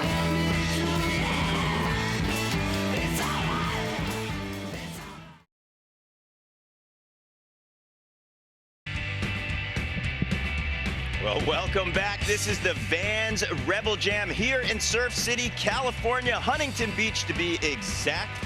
My name is Daryl Now, and I am joined by Scotty Kramer. We have the best seats in the house and bringing you along with us as we witness 12 of the world's best BMX riders in our Rebel Jam final. That was heated so far, and it's only going to get crazier. I can't stress this enough. This final heat is jam-packed. We're about to see bangers upon bangers here. Yeah, it is so cool to see. Well, we had our second heat go down, and one of the standout riders up there was the local boy. Huntington Beach is home, and thankfully, we got FBM Steve Crandall, who's going to catch some words with Dakota Roche. What's up, Huntington Beach? Steve Crandall back out here on the deck. We've got the local legend, Dakota Roche. We talked to your dad earlier. We were watching the heat. It was wild. You and your pops were out here building this Colt curve wall ride obstacle, and you absolutely obliterated it. Tell us about this whole weekend so far. Thanks for the kind words, first off. But it's been insane. Like, growing up in Huntington Beach and not having a lot of street events happen down here, having the Rebel Jam make it to America and debut in Huntington is insane. I'm so thankful. The riders are stoked. The audience is stoked. Huntington Beach, everyone is stoked out here at the Vans US Open, the Vans Rebel Jam. Thank you so much. And any last shout-outs? I just want to shout out to friends and family and everybody that made it down today. Like, you are what make this event cool. Like, the crowd being all psyched, it just makes us want to do everything we can to keep everybody entertained. So we appreciate it. Thank you guys for coming out. Thank you, Dakota. Back to the booth. Let's party. Well, thank you, Steve, and thank you indeed to Dakota Roche. Talk about a professional. That is the winning attitude. If you guys want to be a pro BMX rider, definitely take a page from Dakota Roche's book. But I do want to highlight, and Scotty wants to highlight this as well, Dak was talking to the fans out there, and we are talking to you at home. Thank you for following us, because if you weren't, this event wouldn't be happening. Well, Scotty, let's bring in the recap of heat number 2 as we witness the top 4 riders in Jam 2. Bruno Hoffman, Brock Rayford, Reed Stark, and Dakota Roche. We're about to see the best of the best from that last jam, and there is no short list of tricks that we're about to be seeing. Reed Stark, one of my favorite lines. Look at that. Gap to Smith, landing straight into a transition, going fakie. The man Dakota Roche, fast plant 360 drop in, that was beautiful as well. One of my favorites as well was that 180 over toothpick backwards to fakie. He ended up landing that one. We'll see that one shortly, I'm sure. Look at tail up over a police car, jumping over 48 inches yesterday. Should be no problem at all, huh? So Dakota Roche, nice wall ride 360. Using that Colt curve wall ride so well because he did design and build it, so it makes sense, doesn't it? A little few extra bonus points right there. Look at Rayford getting super tech, and it was all about Reed Stark flying fast, getting the 180 at the double peg, surprising himself right there. Dak with an awesome wall ride spin out. We actually are witnessing the curved wall of Reed Stark. You saw him bonk his back tire up on top. Oh, great riding, and he was able to get that downside ice pick, which was so cool to see. Look at that bar spin into the curve wall ride that Brock Rayford did. He did so many different tricks, like a flare in his run as well. Reed Stark, such a creative rider. You can see using that rainbow rail, one of the only guys I've ever seen do something in that kind of fashion before. And the hometown hero ended things off with that full cap dropping into the 5-foot quarter pipe, riding off into the sunset. That was awesome. Such a cool moment. Yeah, Scotty. So we just witnessed the second jam highlights. I feel like the entire competition could have been a highlight reel. I mean, you could put the whole thing in slow-mo. These would be video part enders.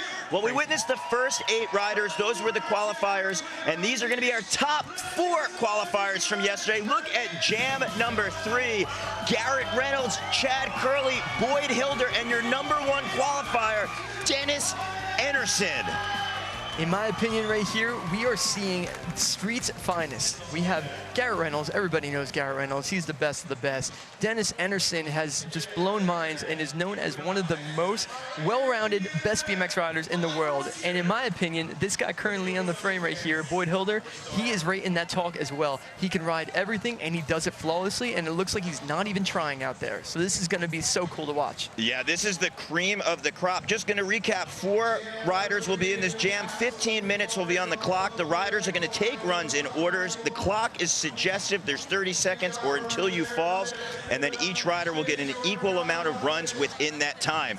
So 28 years old, another legend of BMX. He's been on top of the board for over a decade, earning many gold medals at X Games and pretty much every award from Nora Cup and beyond. This is New Jersey's Garrett Reynolds. This is going to be crazy, Daryl. I can't wait to see what happens. Oh, look at that. He went for the tail up the backlash across that, landing in that backwards manual. That was crazy. Now, Scotty, I bring up New Jersey because you're from New Jersey. Garrett's from New Jersey. Did you guys grow up together? Garrett ended up riding at my skate park growing up.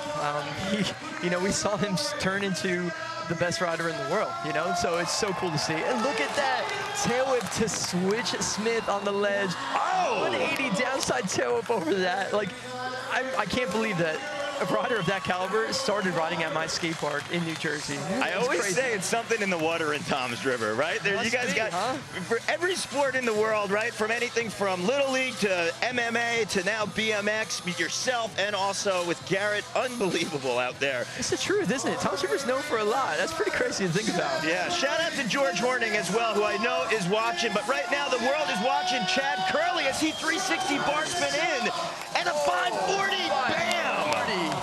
Talk about a red carpet entrance for Kerley as he is getting his run going. Wow, things are looking really good for Chad right now. 180 tail whip. Oh, that was a crazy run start right there. There were so many tricks back to back to back. Man, and that was only run number 1 of 15 minutes. Yeah, so Chad Kerley unfortunately going down, but the cool thing about the Rebel Jam, it's more about what you do as opposed to being penalized for your crashes. Again, it's the Rebel Jam's about fun, the spirit of BMX, the personalities of BMX, as Andy Zeiss likes to say, unfiltered BMX. Well, 2 riders yet to remain. You can see them both up in the Eagle's Nest, and right now, Boyd Hilder from the Gold Coast dropping in. Oh my God, he absolutely killed it yesterday. Look at the style this guy has, but it's not gonna end there. It doesn't end with just him jumping hips. He can get technical on rails. He can get technical and do tricks that nobody's doing out in the course. Just watch as this unfolds. Your minds are going to be blown, I promise you. Coming to the big quarter pipe down. What's he gonna be bringing? Crooked grind to bar spin across the flat bar. Oh, that slider right there. Oh, Canadian nose press. That was nuts. Not only was that a Canadian nose press, he just got right in the nook right there. He had his wheel wedged up against that sub and pounded balance spot right there. So he's going back up on top of the Euro, and 1 rider remains. This is the one, the only San Diego's Dennis Anderson. Dennis Anderson is known as one of the best BMX riders in the world.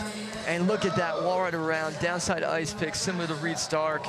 And Dennis can ride everything. You'll see in his riding right now, it's going to be a lot of different kind of stuff. You're not going to see him focus on just the rails. You're going to see him touch the rails and do crazy stuff on it, but you'll also see him do some of the biggest, craziest tricks. Like who does that right there? Manual on the upright of the curve wall ride and do a huge bar spin out of it. Yeah, Scotty, no one is going to argue with that statement that Dennis is one of the best all-around bike riders in the world, period, in the history of the sport. His power, his energy, his consistency is the total package when it comes to riding. But the thing that I love most about Dennis is he's such an awesome ambassador for the sport. Same thing with Garrett Reynolds. When you've been winning for over a decade straight, you'd think the ego would be through the roof. These are the most humble riders out there who let the riding speak for itself. Really are. Look at that hanger 180 bar spin on that rail. Coming over to the center part of the course. I don't even know what to expect because it's going to be insane. Feeble, hard 3 on that one. That trick he did in the first round, I still can't get over that. That tail up to Switch Smith. Oh, so close right there. I think he was going to go for bar spin out of that nose manual. So Reynolds going to wind up rolling out of his second run. And that means that Chad Kerley will take his second approach. Again, the judges want to see overall when they're on the course. Look at the manual. Whoa, to nose, to bar spin, to manual, to nose wheelie. Oh my, that is absurd, Darryl. What we just saw right there. That should not happen in a competition. Once again, the level of riding in 2019 is through the roof. Oh, Chad. He was on that transition leading, so he couldn't pull that. But that trick right there, I hope we can get a highlight in the recap so we can really digest of what that trick really was, because that was unbelievable. That was BMX Street 10 years from now, it should be, honestly. Yeah, right. So we saw what Chad Kerley did is he linked the combinations together. Did you just see what he did? He gapped into the curve wall ride from the hip, and he bar spun out of it. That was crazy. So we had Chad Kerley linking the lines together with nose manuals, and we had Boyd Hilder linking things together with that curved wall, and now he's flipping over the cop car. Look at the bar spins to Canadian nose press in that cranny right there. He is on one right now. Bar spin to feeble to hard 180 bar spin into it. That right there was insane, Darryl. Boyd Hilder, a relative newcomer to the finals of BMX. We know that he was out here for the Van Doren Invitational a few years ago, but he is looking just at home with Garrett Reynolds, Chad Kerley, and Dennis Ederson. That was a big gap right there from the hip over to the big quarter with the can-can. Nice switch whip transfer. That tail whip transfer, like you said, was his opposite direction, so it was a non-traditional tail whip, but the style was just boosting. Man, I think he was going to go for a fast plant 180, but things got a little out of control. But of course, in true Dennis Ederson style, he finds a way to ride away from it, right? Yeah, Ederson's plan B right there, still looking smooth and able to keep the tires rolling. It's the rebate, fast plant 180 to flat. Beautiful work from Dennis. Wow. The thing to note about that trick, he was going so fast right there that his foot, he just had to touch it down quick. There was no way to live in that foot plant and get your weight around, so the confidence was there. He just checked in quickly with his foot on the deck. Right now, Reynolds on course. Let's see, double tire ride. To switch tail whip drop. Wow. In the opposite direction. Oh, no. Reynolds going for that double bar spin 270. I haven't seen him do one of those in a little while. That's the old Garrett, trick that we've seen from years ago. So what do you think went wrong there for him? From what I saw, it just looked like he couldn't get a hold of the handlebar. But Garrett was known for doing double truck drop-ins for a while, so it was cool to see it again.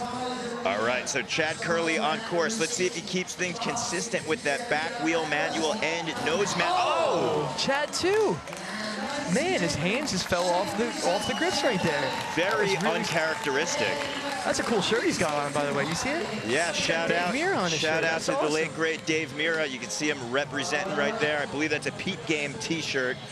Definitely done in the fashion of All right, Boyd's back on the course right here. What does he do next, Darryl? This guy's flying.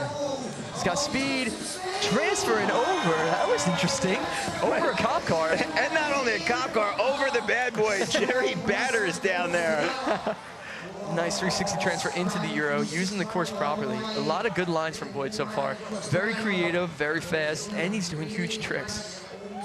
Dropping back in, heading towards the fun box area. Bar spin to manual. Oh, he's dipping back, going to the hanger toothpick. Let's see if he's going to do anything else. He might just wave it off, though. I think that's going to be it for him for this round. But great showing so far from Boyd. Yeah, and again, we're just going to highlight that, the clock's a mere suggestion. If a rider pops out, they're not penalized for that. Not at all. Dennis with the pegs over. He started things off with that tie rod. Nice switch Canadian nose pick on that quarter pipe. That is so technical. That is a crazy trick that not many people in the world could do. I know it doesn't look flashy and crazy, but that is such a technical move right there.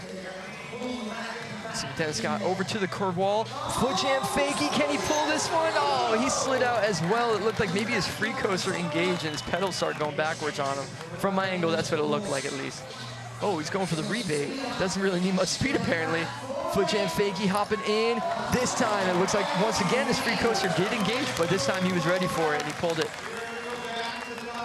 Man, what an epic competition so far, Darryl. I'm just blown away by the level of riding we're seeing, and it just keeps on going up every single run. Ooh, nice. Garrett right there, so smooth, tucking the hands into with his bars in his lap, his arms are out, gets the ice pick. There's that switch direction, tail whip, and then the redemption. innovation, right? The double bar spin on that 270. And he was the one that invented that style of throwing that double truck. He uses only one hand when he does it. He waits for the handlebars to come around, he pops it again, which is very, very unorthodox. And then he actually invented a whole style of doing that. So great run so far. Very technical, doing that 180 inward Smith from 180 out. That was cool. Chad Kerley, let's see if he can get some redemption of his own on this hip setup. Yeah, as we said, that crash was unconventional for Chad. He's taking the same run right now. Gets that no-handed alley-oop floater. Beautiful work so far. And a double bar of his own. That was cool to see. Wow, maybe kind of taking a secret jab at Garrett Reynolds, saying, hey, I got that in my arsenal too. I'll spin the other direction. Nice. Chad's got such a great ability to link so many tricks. I love his nose wheelie lines. That trick that we saw Chad do earlier, I'm going to say that was the biggest trick of the competition for me, at least, because that was something that nobody could really do besides Chad Kerley. So I'll go out there and say it. Good run, though, so far. Bold statement, but I definitely back that. He's bringing his own voice out here. That's what we saw with Reed Stark earlier, and now we're going to see if Boyd Hilder can do the same, getting sideways, setting up similar to Kevin Kalkoff, where he found his own way into that wall ride. Oh, he landed that in qualifying yesterday. That is a opposite tail up, but a regular 180, and he meets the bike halfway backwards, but he couldn't get his feet in the right position to secure the landing, so he actually had to fall back on the bike. That's a bummer to see, but great riding so far at least, so still got more time on the clock. So Anderson dropping in. Pedaling it super fast. Curb wall ride, tail about the top, nice. Onto the flat deck, very good use of course right there. Anderson doing it for Rockstar, Haro, Demolition, Oakley, Pusher, Mail Order, and Market, his own BMX company as he's charging. Nice. That was a cool line. We saw Boyd do it the other way. Dennis came to a reversal. First person that we've seen go for that one. That's a really big gap. Super far to do. Yeah, and the interesting thing about the other direction. Oh, there's that switch Canadian nose pick on the top. I was complimenting him on the 7-foot. Going for it on the sub box, the level of difficulty is huge. Yeah, Scotty, the interesting thing about the line in that other direction is Anderson had to clear all the way into the channel coming out of the curved wall. So you had that huge gap and distance, which he did. So I'm going to say that's the biggest transfer that we've seen so far of the competition. You're giving it to Kerley for that manual combo line. Best trick, but transfer, yes. And these are just our opinions. And you guys have it at home. We want to hear yours as well. But right now we got Reynolds on course. Oh, Garrett having a tough one in this run. He had 2 mess-ups already. Going for that tail up to backlash across, which is so technical. Brakeless free coaster, nothing but balance, nothing but bike control. That was insane. So we said we have a mere suggestive clock going. We're getting word that this is going to be the second to last run from our riders. Look at this link, manualing up, manualing down, manualing up again to 180. Oh! That was cool, almost taken out a photographer. No issues there, though. Man, that was a sick run. Now, Scotty, the 180 is what made it dialed. He was in control at the end of it. He said, hey, I'm making a statement. I've got this line, and I'm not cheating this one, just dropping the front wheel back in. These guys are at a whole different level, Darryl. We talked about this earlier. It's crazy that these guys can just do this on command. Nice little way to end the run with the 180 over the gap and going for the fakie whip. All right, we got Boyd Hilder heading back in. He's going to be the next rider. Let's see what he brings to this course. Pedaling as well to the curve wall ride. Bringing some speed. Nice tailwhip transfer over there. Haven't seen anybody do that one yet. Wow, so not only was that a big tailwhip into a small landing, but the unique part about that was this setup. You saw Boyd had to find his line around that curved wall and land, pumping into the transition to make sure he had enough momentum to carry him across the gap. There's that. Oh, and he lands his somehow. His feet were not in a position to land that, but he pulled it. Scotty, you saying somehow was the definition of that trick. How somehow he did. I mean, if you're Boyd Hilder and you're one of the top qualifiers in jam number 3 at Rebel Jam. It's amazing that his cruise control, you know, like his ability to override the system just works out in his favor. Crazy. Big ups to Boyd. That's only how you do it, by being a lifetime rider. Anderson on course. Comes Dennis, massive turn down air out of the Rebel Jam quarter pipe, super high. Crowd's loving it, the riders are loving it. He's going for that switch Canadian in the pocket, having to put the foot down at the last second though. That is so technical. I couldn't even dream of doing that trick. Like, I can't even describe to you how crazy that trick really is. Let's see if he can get this one. He's coming back. Coming over the double. Straight in, and this time he's got it with a can on the way in. That was really cool. Glad he finally got that one though.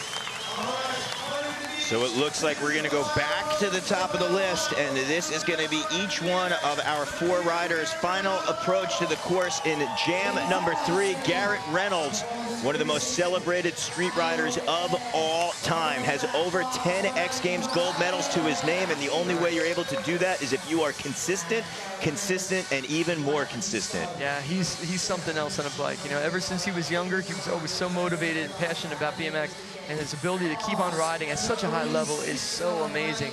Look at that, bar spin to feeble to hard 3 on the way out. 360 to Smith to nose to bar. Nice tail whip, 180 over the hip to fakie. He gave us the opposite version earlier. That time he did the long way. Good run so far from Garrett. It's very interesting, his choice. He's doing a lot of things that are being really small and controlled. Like a lot, you're seeing guys like Dennis Anderson are going fast and going high. You're seeing Boyd, who's bringing the speed as well. But then you have technicians like Garrett. You have technicians like Chad. But look at that truck to flat right there. That's a big move. That's a lot of speed. That's a great point, Scott. It's interesting to see Garrett's link in comparison to somebody like Alex Donachie we saw in an earlier heat, who maybe even did longer combinations. But Garrett's are definitely big, powerful hits where he puts the combinations together on one jam. Yeah, Garrett's tricks, none of the guys that are out on the course are doing majority of Garrett's tricks because they're that original. Looks like Chad was trying to fix his bike a little bit. It looked like maybe his front wheel moved over, like his bars are not aligned with his handlebars or his front wheel. So he seems to be back on the course. See if it doesn't affect him. Nice half cap tail whip out of that Smith 180. Seems like it's no issue for him if it's not lined up, though. He might run it that way normally because it's looking so far so good. Oh, he's continuing with the nose manual around the back. Are you kidding me? Oh, my goodness. If he pulled that, my mind would be blown. It's crazy to think that guys are doing manuals now as if they were on the back wheel, Daryl. We both know, we've been around BMX for a while. That's impossible. That's not supposed to work. Yeah, and the reason you say that is because traditionally for many years, there were only a few riders even messing with the front wheel balance point. Talking about Jay Miron, but he would utilize a front peg, sometimes Dennis McCoy as well. And we're seeing Kerley do it brakeless. Boyd Hilder on course, where's he going? The backflip over the cop car once again. That one's for the crowd. Look at that bar spin to Canadian nose press. I love that one right there. Such a wild move. You got to get your hands on the grips before the wheel goes in the nook. Woo, he had the head cap off his bike on the way up. But great riding from Boyd Hilder. Glad he got to come out here in front of this awesome crowd and showcase what he's got. So we are working through. One rider remains, and his name is Dennis Anderson. The tail whip to switch tail whip, dropped it. Are you kidding me? That was so cool. It's crazy that he just did like a switch downside tail whip, like downside into a flat area, which is nuts. Like only Dennis could pull that off of a tail whip, huge wall ride as well. Nobody's doing that. Into the pocket with a can foot jam fake. He had to step off the back of the bike though. And that's going to be it, Dow. That's going to be it for our heat number 3. All of our riders completely showing why they are the best of the best on the course. The crowd loved it. Everybody on the deck loved it. That was a lot of fun. I'm honored to be able to call this one. Well, Scotty, I know that you and I definitely loved all of the riders out there. 12 different riders, 12 unique styles. Now that the Vans Rebel Jam, we had our course out here. We saw our riders. We're still waiting to see what places are going to wind up being in. What are a few of your thoughts after watching jam number 3? After watching jam number 3, I'm trying to sit here and do almost my own judging to figure it out, and I'm so torn on this one. I'll say it again. I'm glad we don't have that job of sitting behind that desk and trying to write down the numbers and who did the best, because I'd rather sit back here and just enjoy it, Daryl. I really do. Yeah, it's unbelievable to witness the level of riding, but also here at the Rebel Jam, fun is always in the forefront. Don't go anywhere, because you can see that we have our BMX best trick coming up. The entire contest could have been the best trick, but we are going to see the cream of the crop of BMX coming up soon.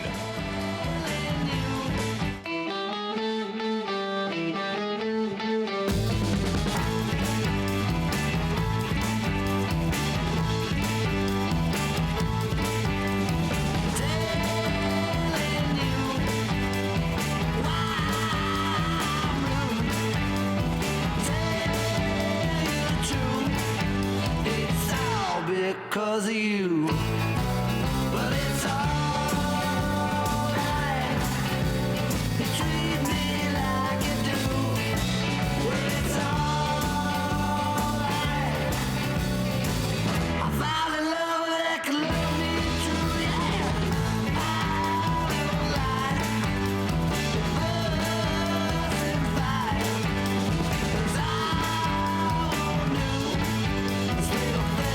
that you want me to.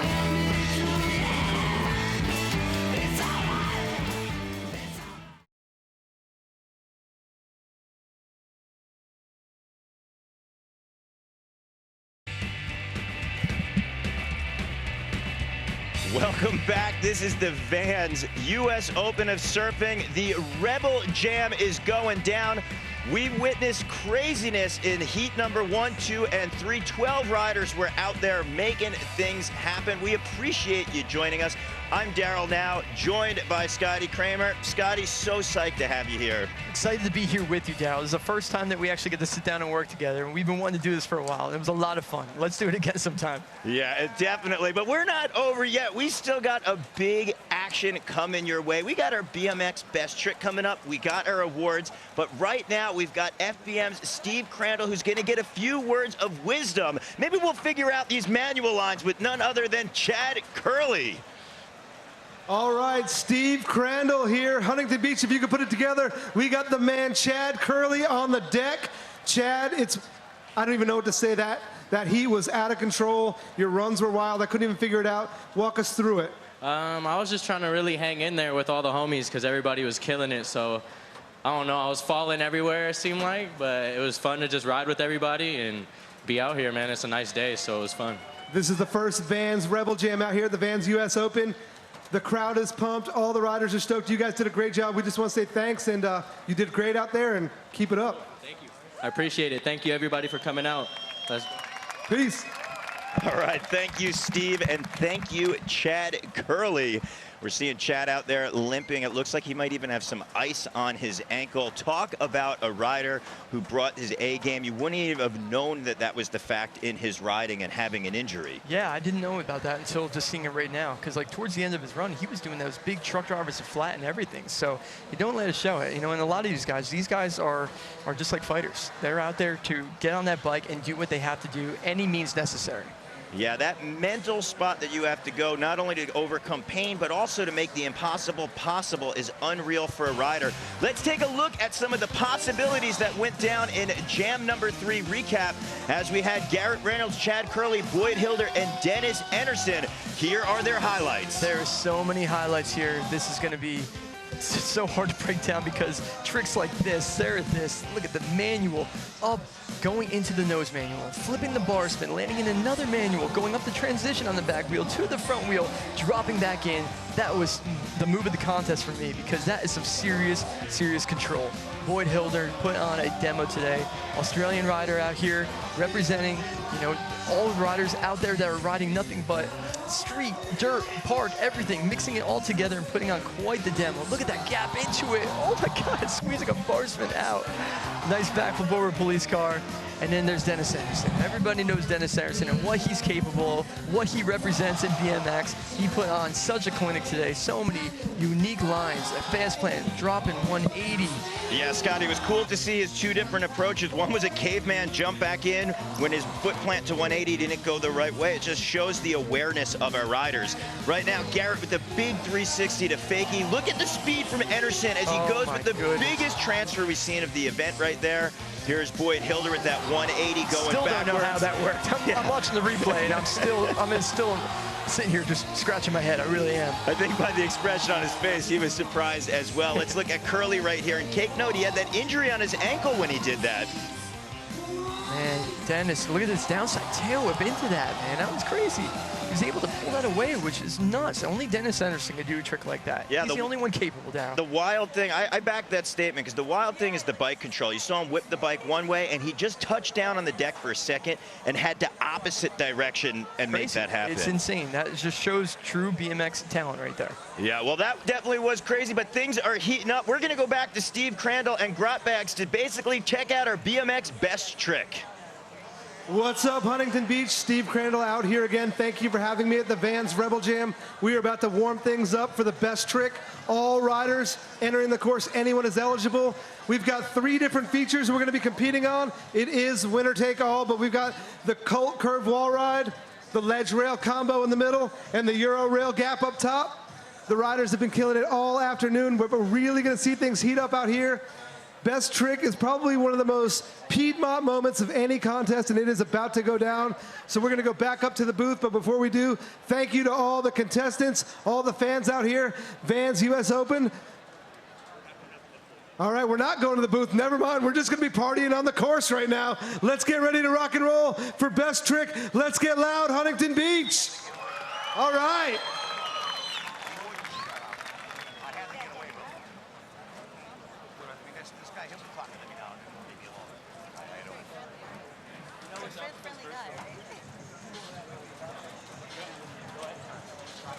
All right, we're gonna get things started right now for best trick. Let's rock and roll, riders. Enter the course whenever you are ready. Riders that are competing, please enter the course.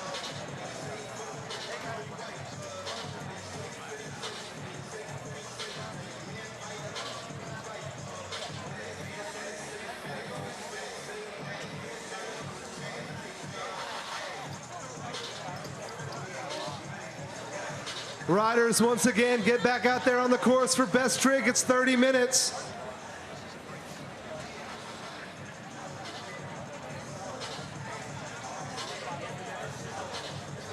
All right, we're getting ready for best trick.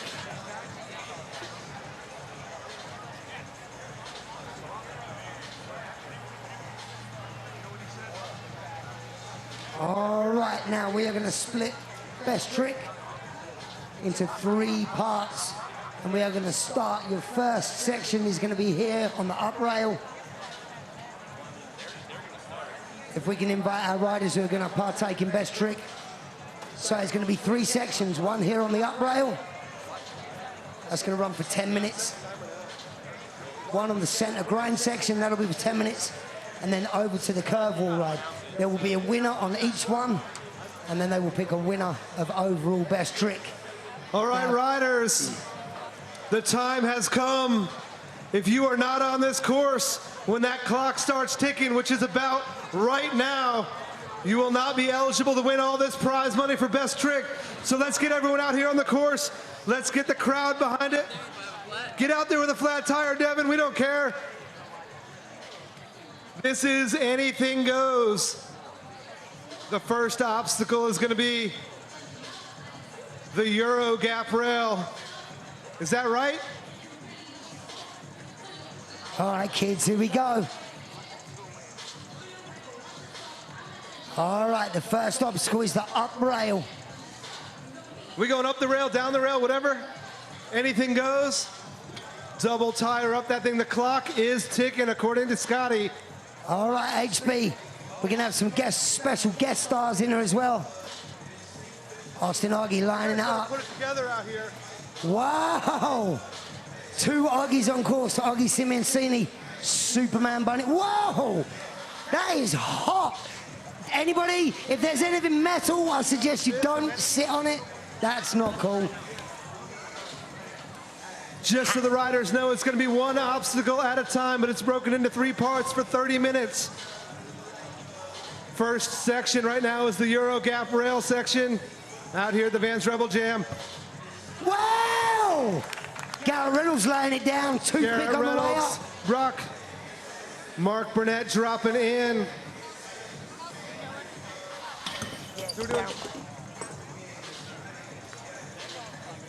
All right, we are 1 minute in, grab bags. Wow, Reed Stark. You won't have seen there, bunny hopping up, clipping that rear peg. DeMarcus Paul now. These riders, you'll see him improving. 360 over the rail. Now, is anybody going to raise the game and lay something that obviously stands out?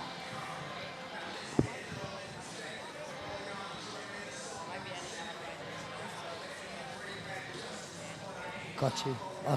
We've got Austin Augie getting ready to drop in. You might have seen him getting run over during the contest. Brock Rayford.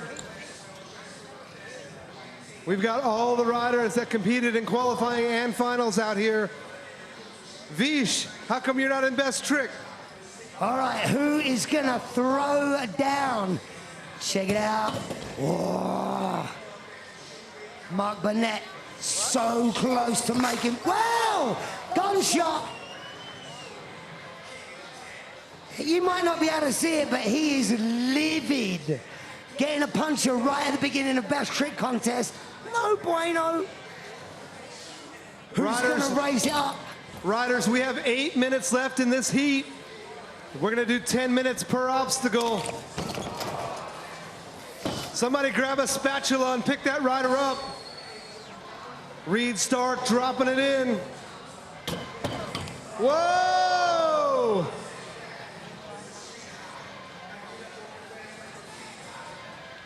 Here comes Dak. Whoa, check it out. Dakota Roche now. He's got his eyes on something continuing out of there. Now, check it out. Garrett Reynolds. Tooth. Whoa, Tooth 180 to slider. Some of these guys are going to eye things up. It may take them a couple of attempts. Devon Smiley going up rail. Manual. Backwards manual. I got a feeling he wants to manual all the way back to the rail, man. That is nuts. All right. Who's going to light the fuse? Oh. 360 to sticker toss. Dude, there's credit cards, Amex, Visa, MasterCard, ID. Dude, that's a morning in the DVLA that you just saved yourself. Here we go, DeMarcus Paul. Rail ride on the way down. Just over 6 minutes left on the clock for this obstacle. Grotbags walking you through it. All right. No snaking, kids. All right. Here comes Ethan, HB local. Ooh, Whoa. spank the baby. That's all right, man. Somebody get that guy a sandwich. Corey Martinez, check it out. Oh! Dude, that was backwards feeble on the way up. Whoa. Too much going on. Here comes Dak. Check it out. Goes to Fakey. Man, I've got a feeling he's going to try and half cab back into the course. Too much, too fast. I'm going to get run over out here. After I get done running my mouth, here comes Eddie Baum from Germany. Whoa! Take the tent down. Bring it all down. I'm going to fight somebody. Get that guy some crazy glue. His leg just fell off. All right. Pegs on the way up. There's a lot of tough stuff we're looking for. Check it out. 360 over. Whoa! Whoa! You good? Round of applause for that one. Literally nearly cut his head off. Okay, maybe that's a slight exaggeration. All right, I've got... Get that guy some bubble wrap. Here we go, Reed Stark. Check it out. What? Dude, what you can't see is trying to hit the rear peg. Halfway through, grub bags. We got less than 5 minutes left on this obstacle. Best trick. Here comes Devon Smiley on his way up. Right, check it out. Wants to go up to manual. Lock on the balance point. Go to backwards manual. Oh, dude, he's going to go. I swear he's going to go back to that rail. Ethan Corriere wants to go up the rail for added danger. Didn't get on the way he wanted to. Garrett Reynolds headed straight back. Check this out. He's got some speed up. Up tooth to bars. Dude, he's trying to go toothpick up on the front peg and then truck driver out. Oh! 4 minutes remaining. 4 minutes remaining. Here comes Dakota Roche. Check it out. He wants to... Dude. Too much speed, too much heat. Remember, for it to count, it has to... Whoa, watch that upright. It has got to happen within the time allowed. Here comes the G-Man from Argentina. G-Man. Corey Martinez. Yo! Dude, that is so nuts. 180 to backwards up rail. Dude, just because he made it look easy, that does not mean it is. All right, check it out. Trying to go 360 over the pegs. Oh, maybe 360 to ice. Check it out, Reed Stark. Ice. Oh. Right, so it's a tough one. He's trying to hit the rear peg on that upright, which should instantly send you over the bars onto your face, but he's trying to go from that to ice pick. 3 minutes remaining on the clock, grab bags. Argentina going for that double tire up. Here comes Devon Smiley. And then trick off of it. Check it out. The manual. The backwards manual. Oh my God, oh my God, oh my God. Oh, man, unbelievable. It's going to be so hard to get that done in the time allowed. That one is normally a trick that will take all day to get done for your video part. All right, Corey Martinez, check it out. He's going up that rail backwards. Dude, is he going to go fakie to fakie 3 at a time? Whoa, Brock Rayford. Oh, he's trying to rail right up. We are running out of time. If you are going to get it done now. Dakota to fakie. Dude, he's trying to go to fakie, but he needs to keep enough speed to 180 half cab. Well, it's a half cab. Throwing caution to the wind. We might need to wrap that guy up in bubble wrap just to keep him safe on the course. All right, Reed Stark, I think, squeeze him on. No, Corey Martinez headed back. Check it out. He's trying to go up the rail. Back. Whoa. Be careful. All right, Reed Stark about to head in now. Check it out. The 2-minute countdown, Rear Grotbags. peg to ice pick. Whoa. We've got less than 2 minutes left, Huntington Beach, on this obstacle. Here comes Garrett Reynolds. Dude, that was a mistake. Like, that kid makes his mistakes look better than anything else. Devon Smiley, check it out. Backwards manual, we're running out of time. Garrett Reynolds, Devon Smiley, chasing their tricks hard.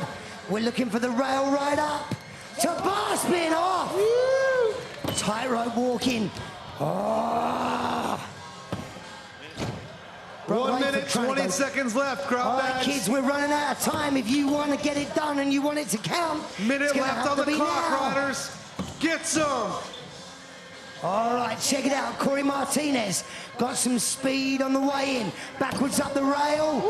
Dude, he's trying to go backwards. Less than a minute 360 remaining. off. Into the sand. Right, check it out. Reed Stark on the way down. It looks like Dakota Roche is going to get straight back in. These are going to be the last ones. All right, Dakota Roche from right here in HB, check it out. Wants to go up, 180, and... the clock time is ticking the almost final done. few Garrett seconds. Reynolds. Whoa! And that is going to be it on the clock for this obstacle. Let's see what Devon Smiley's got. Backwards, backwards, backwards. Oh! Ladies and gentlemen, make some noise for Devon Smiley, leaving it all out there. And that is going to be time for this obstacle. Ladies and gentlemen, make some noise for all the dudes in that section. We are switching. Bonus feature must be the DVD. There it is, Reed Stark. You guys got it. All right, we're on this section now. We're gonna have to We are move it switching around. obstacles. Too much going on.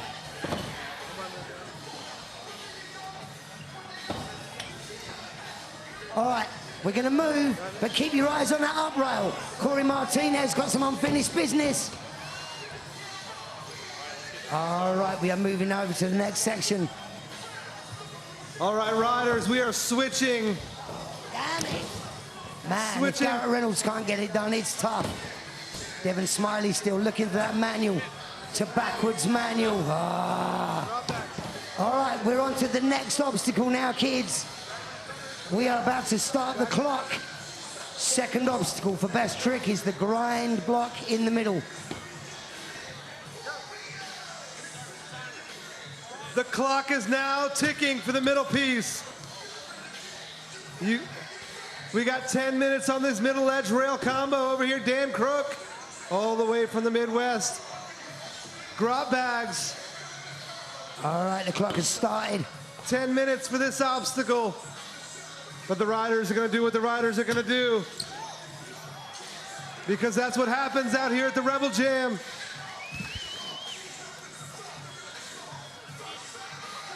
All right, we're over on the second obstacle. Killian Roth on the course.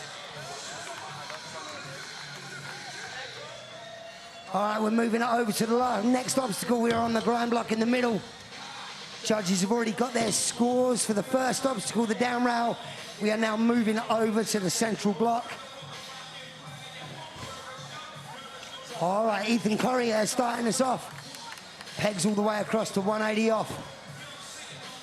If you're in the audience and you haven't noticed, we have switched obstacles to the middle ledge rail combo. Whoa. Dan Crook spinning it around. All right.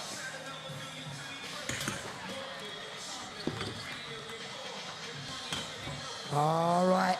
We're seeing, looks like 2019's most fashionable move is clipping your rear peg as you move on in. All right, judges have taken the score for the first obstacle. Now we're moving on to the second grind block. Who's going to be the first person to light the fuse? HB's own Ethan Corrier. Yeah! Yo, smooth. Sick, that was a pedal grind all the way along the block to 180 off. Here comes Big Eddie Baum from Germany. Feeble Smith over. Yeah. Fakey out, pulling it clean. Killian Roth, manual 180 on the rail. Heavy move, spinning it around. It is chaos on the course right now. Skinny rail to be manualing. Reed Stark, another one of the stars of the weekend. Stampede. Whoa, Brock. Mark Burnett, one of the stars of this weekend. 13th place yesterday in qualifying, only just missed out making the finals with the big dogs. Devon Smiley back in, check it out. There's that little chink on the way up. Oh, by the way, kids, if you want your bike to be fashionable in the late part of 2019, it looks like a bar pad is coming back into fashion, and then one of them little bags that you can strip to your frame. Brock Rayford, bar spin, whoa. I got a feeling he wants to bar spin up to manual, that's crazy. Ethan Corrier, pedal, oh there. And another rider drops in and hits Austin Augie this weekend. Austin Augie easily winning on the Taking People Out of the Contest award. Killian Roth, rail manual 180 out. Whoa! Little cat and mouse right there. Here comes Mark Burnett. Who's gonna light it up? Who's gonna light the fuse? Garrett Reynolds, opposite tail whip on the way up.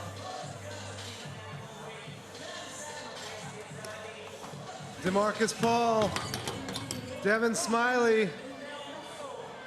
Riders going for tough combos. Dakota Roche back on. Whoa, crab walk! WWF wrestling. Dude, what fell out of your pocket? I'm interested, I'm a BMX nerd. What It was fell out a of your pocket pocket? knife.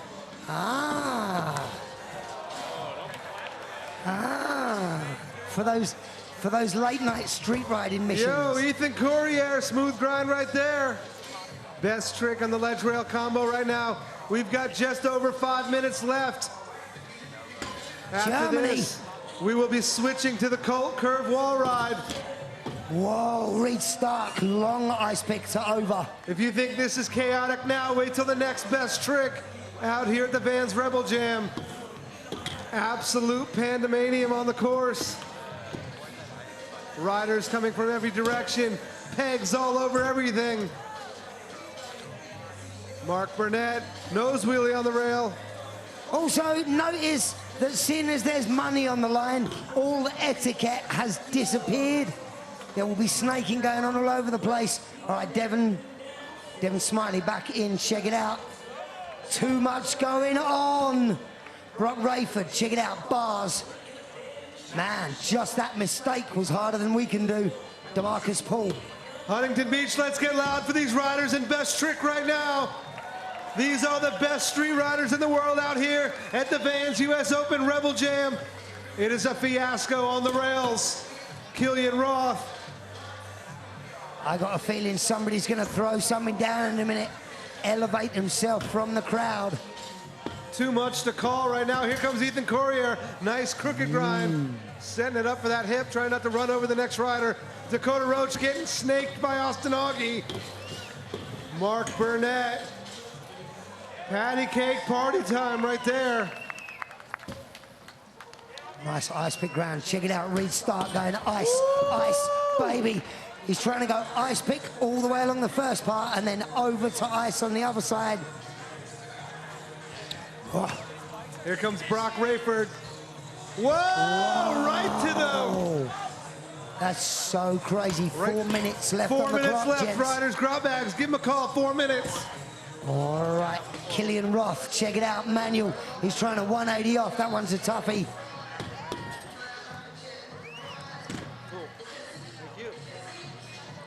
Let's see what goes on here. Dan Crook going for that, whatever it was. Ethan Corriere over pegs all the way across. All right, check it out. Garrett Reynolds back in as well. Oh, he was Ethan Corriere. Pretty sure he's looking for bars out of that. Garrett Reynolds. Whoa! 540 out of that one. Wow. Reed Stark, check it out. That was wild. Ice, baby, there he is. Make some noise for Reed Stark. That was an ice pick on one side of the bike all the way up, over to opposite ice pick on the way down. It's his own fault for making it look easier than it is. Woo! All right, here comes Devon Smiley, check it out. Oh, he wants to go kickflip to pegs. Rayford, bars, ride. I'm pretty sure he wants to bars to rail ride to down whip off. Killian Roth. All right, inside our last 3 minutes. 3 minutes 2 remaining. 2 minutes, 30 seconds. The clock is ticking. Mark Burnett. Time has slowed down. Check it out. Ethan Corriere. Pedal. Bars 180. Whoa! Doing the splits. Whoa! That did not look good. WrestleMania on the course. The 2 minute mark is hit. The riders are trying to take each other out for that prize money. There's no crying. Here comes in Garrett baseball. Reynolds trying to clean it up. Wow. Business casual. Killian Roth, he got it. He got it. Manuel the skinny route to 180 off. All right, inside our last 3 minutes, people taking care of it. Whoa! That sounded like you threw your bike out of a 1 plane. minute, 30 seconds, riders. Last go. Best trick on the rail ledge combo. Wow. It is about to be time. All right, Killian Roth, check it out. Saw him rail, right to 180, Manuel to bars. Here he goes. Oh, I think he wanted to ice it. All right, kids, we're running out of time. If you got plans, you need to get it done. 45 seconds. We're down to 45 seconds on the clock. Devon Smiley, check it out. Kick flip. Oh. DeMarcus Paul headed back. Whoa! Oh. Here comes Dakota Roche. Oh, he's trying to go 180 up to crooked and then on the nose on the way out. Last attempts, dudes. If you want it to count, you've got to get it done now. We've got under a minute remaining. Whoa! You just scared all the children. You scared grot bags too. I am a children. You did not scare Garrett Reynolds though, because he just. Oh! All right, nobody's going home until that's done. Everybody has to stay here in the sunshine until we get to see that. Dude, that was so nuts. All right, Garrett final Reynolds thoughts, final thoughts. Garrett Reynolds, if you want to give it another go, I'm sure everyone's going to get in your way. We've got under 30 seconds remaining. Oh, it's close. All right, got Devon Smiley, Dakota Roche still out there. Maybe Garrett Reynolds if we're really lucky. Devon Smiley, kickflip to ice. Oh, all right, check this one out. This is it. We are wrapping it up on this obstacle. This is the end of the line. Check it out. Rail ride gets on it. Half and half. Oh, so close. We are out of time on this obstacle. We are going to move to the Cold Curve Wall Ride. Vans BMX Rebel Jam out here at the US Open. That's it, riders. Let's wrap it up. We got to keep it moving. It is not my rules. This is at the mercy of the broadcast. Time to party on the curve wall ride. All right, this is the point where I don't do what I'm told and get fired. We're meant to be moving over to the curve wall ride, but Garrett Reynolds has got some business to take care of. Check it out. Rail ride, half whip, half 180. Oh, so close. All right, we're going to be moving over to the curve wall ride. We're not going to stay over By here. the way, watch one more attempt.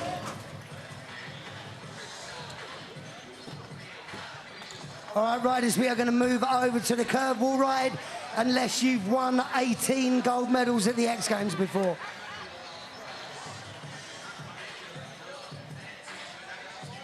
Get it, Killian Roth, trying to get that manual bars 180.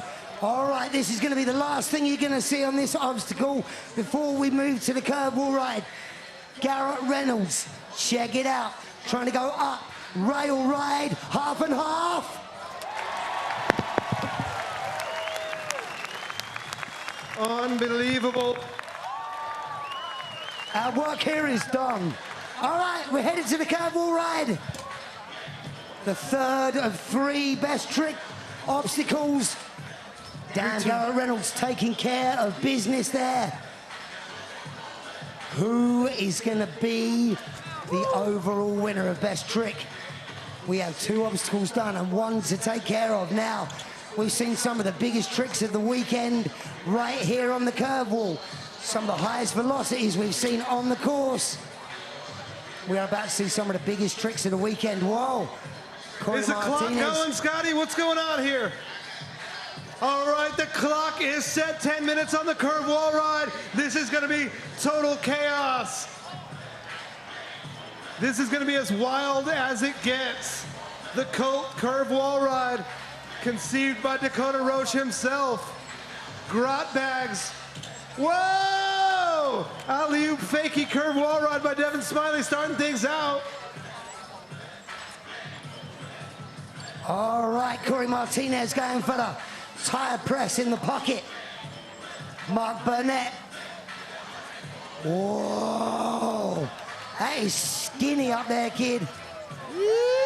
Reed Stark. Whoa. Wow.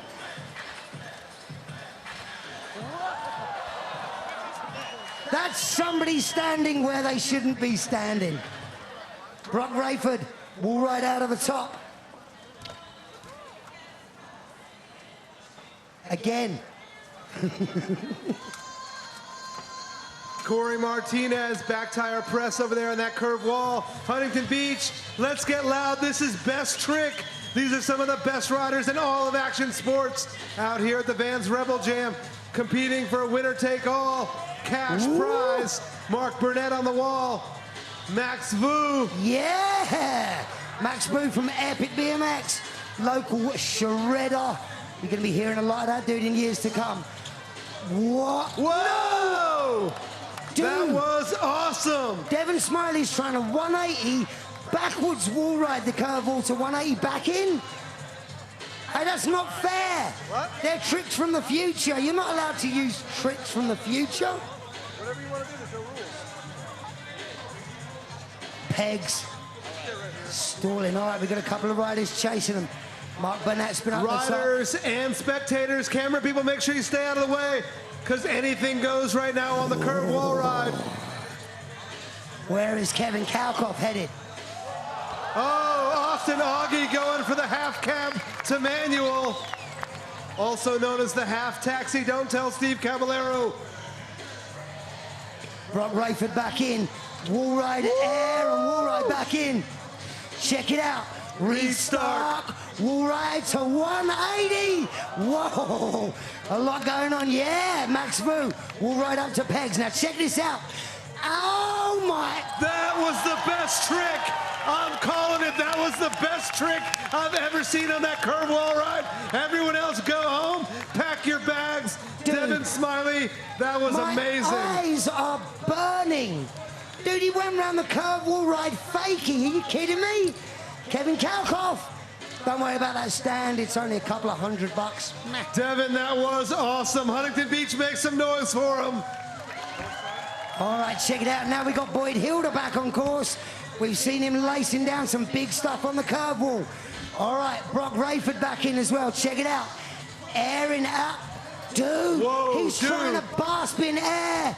Kalkoff trying to 180 over. This is freaking crazy. Oh. All right, it's starting to not make sense anymore. Austin Oggy trying to go to manual to wall. All right, check it out, Boyd Hilda. He's been the star of the curve wall ride this weekend so far. Bar spin to wall ride. All right, big dogs only, here we go. Augie Simoncini, the Staten Island rider out here. Nice, Simoncini. Mark Burnett, check it out. Whoa! Dude, there is no front brake on that bike. He's trying to do it all with balance. You already pulled the best trick, Devon. What's up? He's doing it for next year's contest. Whoa! Brock Rafer said, I have had it with Devon. I'm going for that money too. Oh, here comes Reed Stark. Wants the 180 out of the top of the wall ride. Check Devon it out. Kalkoff. Kalkoff been going for it. He's trying to 180 with enough force to come fakey onto the deck. Where I will probably ruin that trick by being in the way. Woo! Oh! Right now, check it out. Boyd Hilda, you've seen him. He's throwing the bars on the way in. He wants to... Oh, Austin Oggy trying to go manual to wall. So Brock Rayford's bar spinning, but... All right, check this out. Brock Rayford, bar spin air. Oh, that's amazing. Right, Mark Burnett. He's trying to nose pick on the top of the air. Woo! We've got 5 minutes left on the clock, grab bags. Here comes Devon Smiley. Not done with it, putting it on spin cycle. He's gonna do something in the 180 on the way out.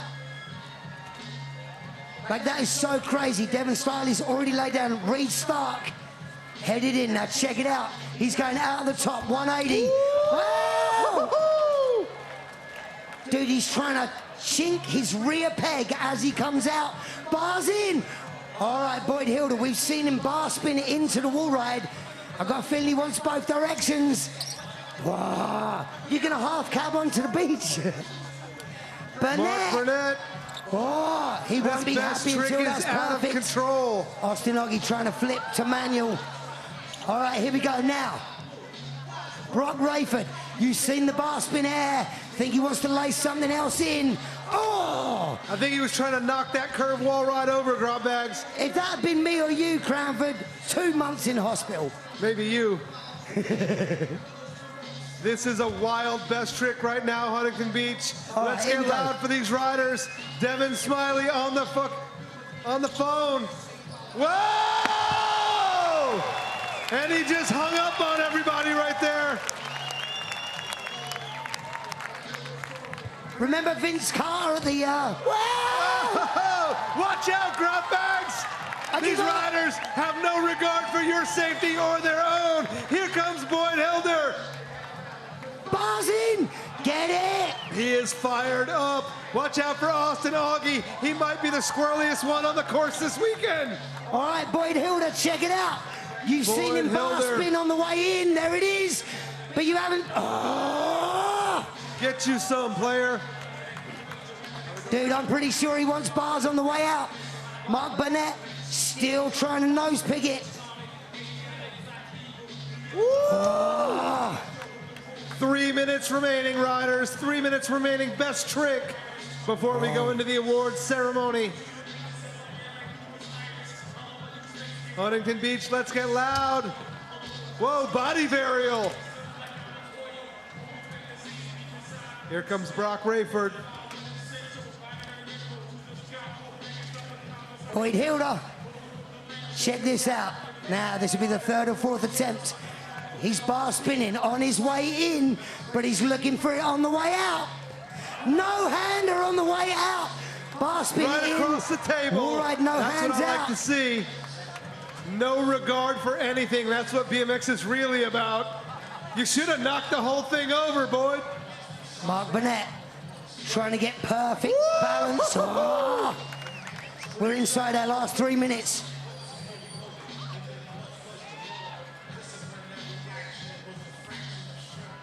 And this one's going to get left to the judges. Almost everybody's got their business taken care of. 2 minutes remaining on the clock. Looks like one Boyd of the Hilda wants some more. best trick parties. Check it out. Bar spin on the way in to table on the way out. Boyd's still got something on his mind. And it's not just that Dennis Anderson haircut. It's amazing how Mark Burnett's career has gone from introducing to Catch a Predator, and then he aged negatively 30 years and became a BMXer. Brock Rayford. All right, so you've seen him. He's airing out the top of the curve wall bar spin. Boyd Hilda, bars on the way in. Whip on the way out. Jesus no Christ, way. That Make was some noise amazing. for Boyd Hilda. We've got less than a minute on the clock. Let's hear it for Boyd Hilder. Mark Burnett setting it up for that nose press. All right. These are going to be the last couple of minutes. We've got a couple of riders chasing hard tricks. Up to pegs.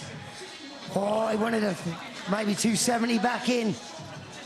Brock Rayford, you got business to finish? Dude, it could be rightfully so. One of the stars of the weekend might finish us off on this obstacle. Augie Simoncini. There's that Superman, getting them out. All right, 25 seconds on the clock. Boyd Hilda, he's already been thrown down for you. Opposite wall ride. And there's your flip, kids. Mark Burnett has been chasing this nose pick all the way. Oh, so close. So You've got close. 15 seconds. Bring it right back around. Bring it in. Bring it in. Bring it in. And that is going to be time on this obstacle. But that doesn't matter, Mark Burnett. Whoa.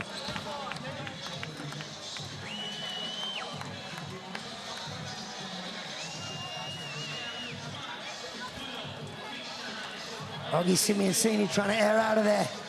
We are almost done, kids. Mark Burnett has been chasing this all the way. Oh. Everybody good? We are almost done. Ladies and gentlemen, can I please have one big, big round of applause for all of the riders you've seen today. We literally have the best street BMXers in the world.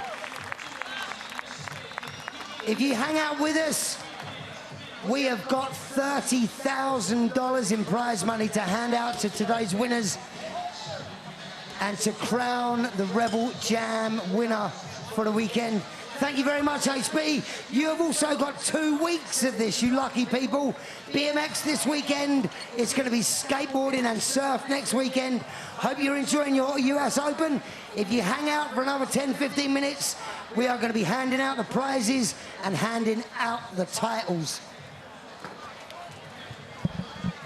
Well, thank you very much, Steve Crandall and Paul Roberts, a.k.a. Grotbags. Very awesome for you guys calling the action down there at our BMX Best Trick.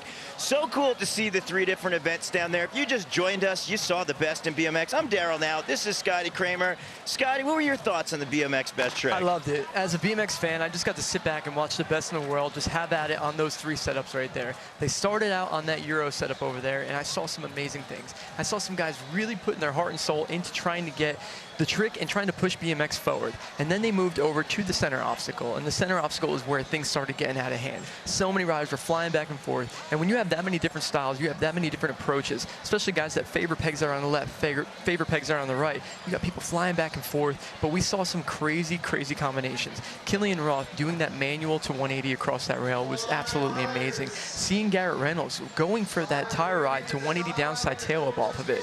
Then you see combinations like Brock Rayford bar spinning into a double tire ride across the rail, bar spinning out. I saw so many things that I absolutely loved. Over on the curve wall ride, that's when things got really cool, because that's a totally different area for street riders. So usually street riders tend to gravitate towards the ledges and rails. That's where they specialize, of course.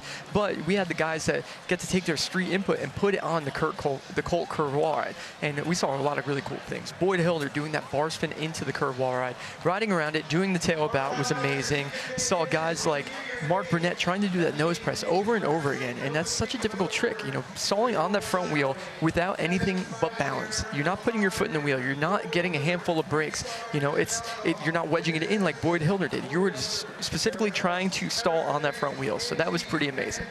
Yeah, Scotty, the whole thing was amazing. And right now, we're giving our judges a moment to make sense of the madness that they saw in our Vans Rebel Jam. We're actually giving out over $55,000 in cold, hard cash. Yeah. That was awesome. So that's what our judges are going to be doing. Again, just to recap, Alex Valentino, Calvin Kasich, and Ryan Biz Jordan are our 3 judges who are going to be figuring out what the riders are going to be sitting. Because not only do we have our competition for our men's and women's, but we also have all the different, the style, the hard trick, and best trick as well awards that are going out. So that's what makes Rebel Jam unique, and you basically get a chance to win some prizes, celebrate different styles of riding, and even if you're maybe not a contest rider, you still can have your voice heard out there, and it still pushes and progresses BMX riding. Totally does. And I can tell you what, looking at those awesome trophies, they were hanging up here in the background, and I was eyeing them up like anybody would be so psyched to get their hands on one of those, especially street riders that don't have so many competitions and opportunities to be able to showcase their riding. Usually it's through video parts. Usually it's through, you know, doing projects along that matter. So it's coming out here and having a live event where they get to showcase their riding, push each other, push the limits, push BMX. This is a really cool thing. Yeah, it definitely is, and it's so awesome to see the height of the trophies. I mean, that is unreal. I love the throwback to some like traditional BMX trophies out there. I know that, Scotty, you and I both grew up racing on the East Coast. You get your NBL trophy, and it would be head high. It had that vibe and look to it. And the man that's down there with the shaved head and glasses, that's the man who brings the vibe every year to the Rebel Jam. That is Andy Zeiss. 15 years ago, he had a vision to make Rebel Jam happen. He said, hey, I want an unfiltered look at BMX where it's about the style, the artistic, the expression of riding, and the lifestyles behind it. And that man, Andy Zeiss, had the vision, and in 2005, 6, and 7, yeah, you, Z-Man, we are talking to you. You kicked off Rebel Jam in Germany, and then we traveled around the world to Portugal, Netherlands, Spain, London, and now we're here in Huntington Beach, California, as we're getting ready to hand out some of those awesome trophies, keeping the legacy, the tradition alive of Rebel Jam. Oh, it's been an amazing day, and every one of these riders that competed in this event, they are hoping and praying that it happens again sometime soon, because that was such an awesome display of street BMX. The guys are smiling from ear to ear. This is a really, really awesome day. I'm glad we were a part of it. Yeah, Scotty, you bring up a really good point. Vans BMX is always working on so many cool projects. All you got to do, grab your phone, follow us at Vans BMX 66. Stay up to date when we talk about future Rebel Jams. Wink, wink, wink. Also, we've got our Vans BMX Pro Cup, which is coming up in just a week and a half. We're going to be going down to New Mexico for our next stop down, Mexico City, rather. Yeah, the original one. Yeah, exactly. The original, the OG, Mexico City. And then we're going to wind up coming back here to Huntington Beach in September, the 12th through 15th in September, for our World Championships at the brand new Vans Skate Park. So much is going on. Just follow us at Vans BMX 66. So easy to do. Not only can you know about upcoming events, you can see what the entire Vans BMX family is doing. And I'm actually going to take this moment because you had another big milestone with Vans. You had your own signature colorway come out earlier this year. I did. It was my 3rd one, and I was so honored to do so. This time we went around with a lighter color. I had a black the last time, so we came around with a skate high that was white. Such a cool honor. I just went down there and I autographed 2 pairs of them already today. Oh, that's awesome. It's amazing. So honored to be a part of Vans. First one in BMX, and to be able to live my whole career as riding for BMX, or riding for Vans BMX, since I was 16 years old. Here I am, 32 years old, and I still feel like it was just yesterday, and it's been an awesome journey. Well, I think your enthusiasm and passion for BMX, I mean, we hear it right now, but if you haven't had a chance to see it firsthand, log on to YouTube. Be one of the 1.5 million subscribers to your YouTube channel. That's where crazy. You actually did a launch of your shoe. You do an unboxing and you talk about it. You're very humble, so I'm going to brag a little bit. The shoe sold out even before it was released, which is huge, which is a testament not only to you and the energy you put out to BMX, but also to everybody who follows your adventure. You're one of the most inspiring people, and such an honor being up here with you, Scott. Thanks, Darryl. Honestly, this is a dream come true to be hanging out with you. Me and you have been long friends for so long, since I met you in the skate park when my parents opened and you came and started riding there, and just to be up here sitting with you so many years later. We're talking 2000 was the first year I met you, so here we are 19 years later, and we were hanging out, still enjoying BMX, doing exactly what we were meant to do in the first place. Just be part of BMX, keep it going, and keep it alive. Well, I got to tell you, Scotty, that is such an amazing experience to even talk about, because if we're going to rewind the clock to 2000, right? People might say, what is Scotty Kramer like back in 2000, right? I'm going to tell you guys, I went into the skate park, and the first time, I just see this younger rider who is so focused, laser focused, sweating head to toe. Nothing else was phasing him around on one trick, and one trick in particular. And I'm going to bring this up. At the time, it was a 540 tail whip, 2 tail tap, 2 ice pick, and he was trying to go to fakie. It was unfathomable. Scotty, your energy and focus, I believe, is what's carried your entire career, and now even to present day with your announcing. Well, thanks a lot, Daryl. This is awesome. Well, Scotty, it's been such a pleasure being here. It's also been awesome being here with you guys. We're not going anywhere. We got our awards coming up in just a few moments. Why don't we rewind the day and recap, though, and look at some of the highlights from all the BMX action.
Because of you, but it's alright. You treat me like you do. Well, it's alright. I found a love that can love me true, yeah. I don't lie. Fuss and fight. 'Cause I won't do still things that you want me to.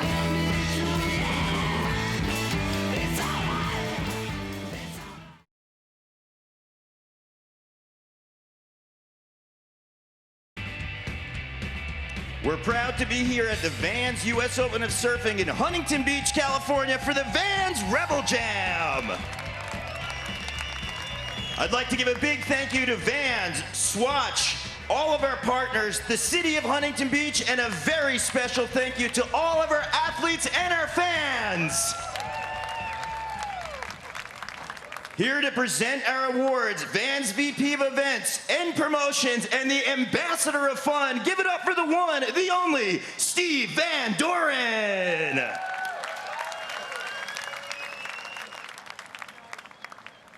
Well, now we're going to move on to our women's category.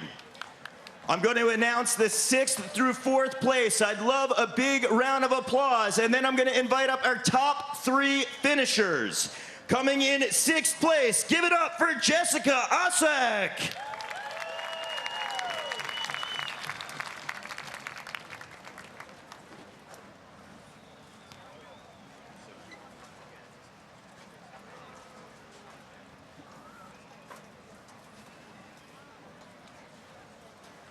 Coming in 5th place, give it up for the local rider, Gregory. And in 4th place, a very impressive showing for her first competition, 17 years old, Mackenzie Barrios.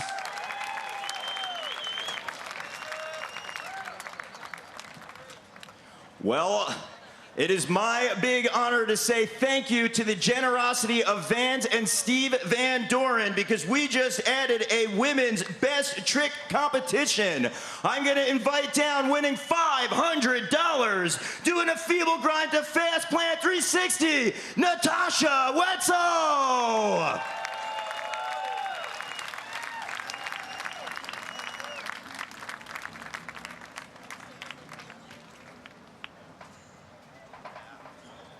One more time, give it up for Natasha Wetzel.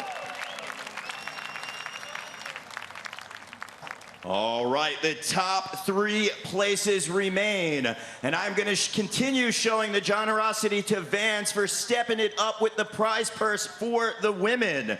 They are competing for over $17,500 US dollars. Coming in 3rd place, keep it going. She just won the best trick, Natasha Wetzel.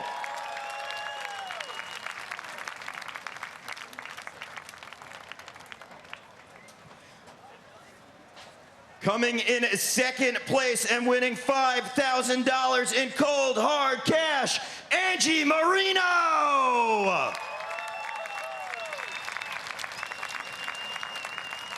And last but certainly not least, keep it going for your first place finisher at the Vans Rebel Jam and winning $10,000 in cold hard cash, Paris Venegas.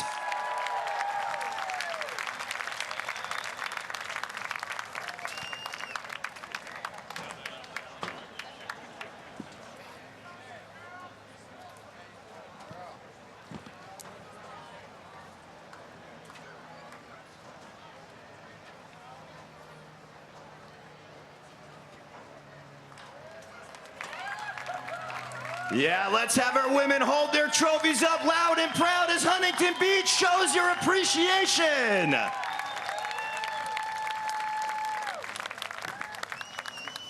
All right, I am gonna grab a few words with our winner down here. I have to say, Paris, it's such an honor watching you ride out here, seeing you standing next to a trophy taller than you. Do you have any words of wisdom you want to give to the fellow BMX riders out there? Just have fun and, I don't know, keep it fun, smile, hang out with your friends. I don't know. Well, it was awesome to hear that fun is in the forefront of your expression right now, because that's what the Rebel Jam has been all about. I want to ask you, as a worldwide competitor in so many other competitions, what is your experience like at Rebel Jam out today? It was amazing. The crowd was great. Riding with everyone was so much fun and just positive. Well, your riding definitely was positive and spoke for itself. Let's give it up one more time for Paris Venegas. Wow, Paris Venegas getting the trophy that is larger than life indeed. Well, it wouldn't be the Vans Rebel Jam if we didn't celebrate all styles of riding. I feel like the competition is merely a platform for the riders to express themselves in their own artistic merit. That's why we have several different awards. Getting the Style Award, which is no easy feat with over 34 separate riders out there, and getting $1,000 in cold hard cash, the Flying Frenchman, Kevin Kalkoff.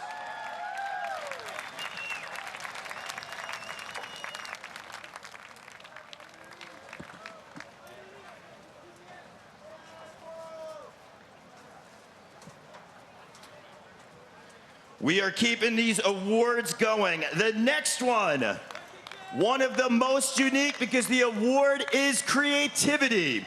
He rode with his eyes dissecting the course like no other rider out here, finding every single nook and cranny to hit his pegs and tires on.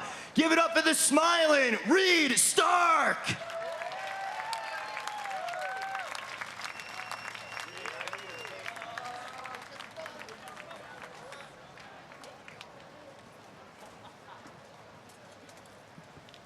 Yes, Reed Stark. So we are keeping it rolling. We've got $1,000 in cold hard cash going for our Hard Trick Award. A very difficult thing to pull out of the competition, but it is going to go to the Gold Coast rider of Boyd Hilder.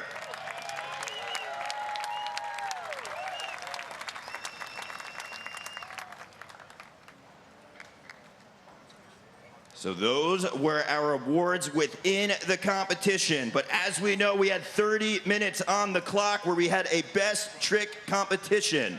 Again, thank you to the generosity of Vans. We actually have 3 separate awards that we are going to be giving out. For $500 on the Euro Colt Corner wall is going to go to none other than the 180 bar spin to front crank of Brock Rayford.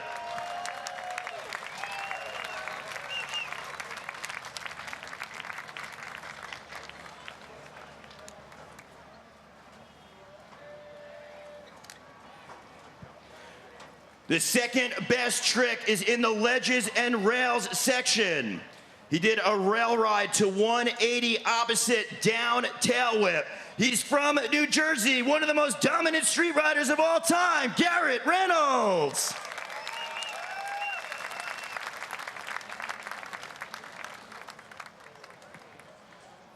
And the third best trick winner. This was on the Colt Curve wall ride. Ollie-oop to fakie wall ride 540 out. You know him as Devon Smiley.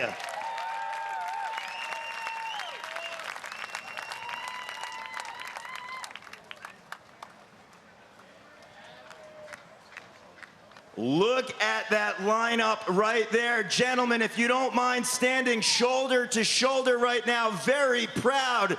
Let's give it up for our unique winners here at the Vans Rebel Jam.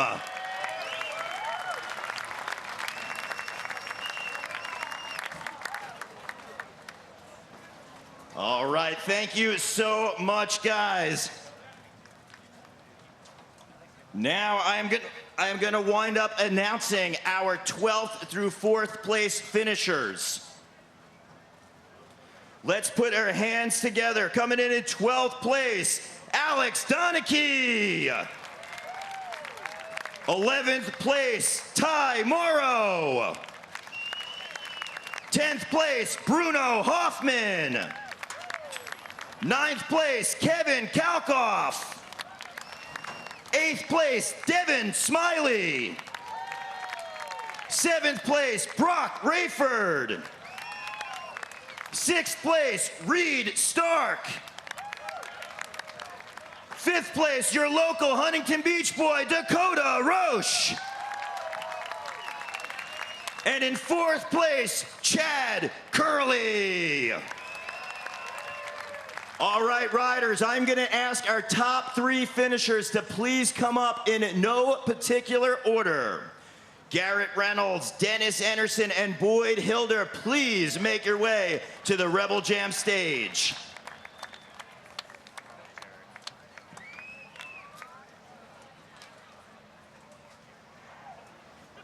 All right, Huntington Beach, California, coming in a very respectable 3rd place, earning $2,500 in cold hard cash, Garrett Reynolds.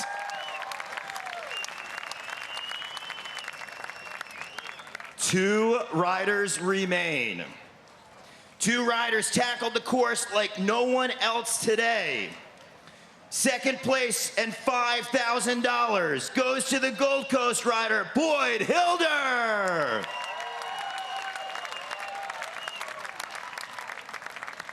It is my absolute honor to give up first place and $10,000 to the one, the only Dennis Anderson.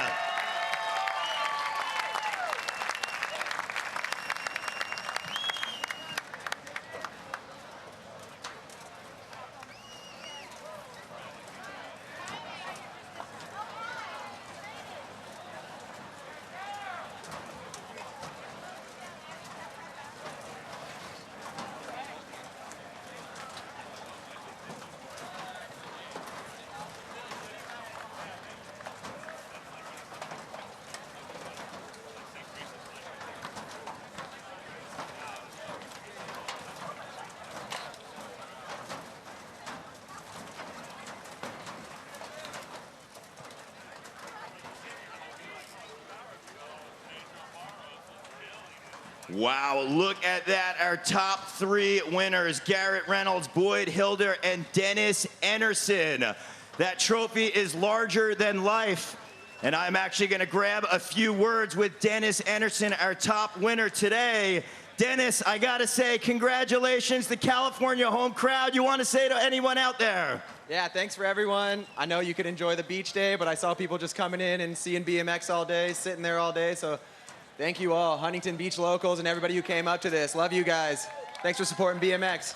Well, Dennis, we definitely love you. You have so many fans out here. You've lit not only contest scene on fire today with the Vans Rebel Jam, but I know that you've been working on a few projects with Vans. Anything that we should be keeping our eyes peeled for in the future? Yeah, actually just one Vans project.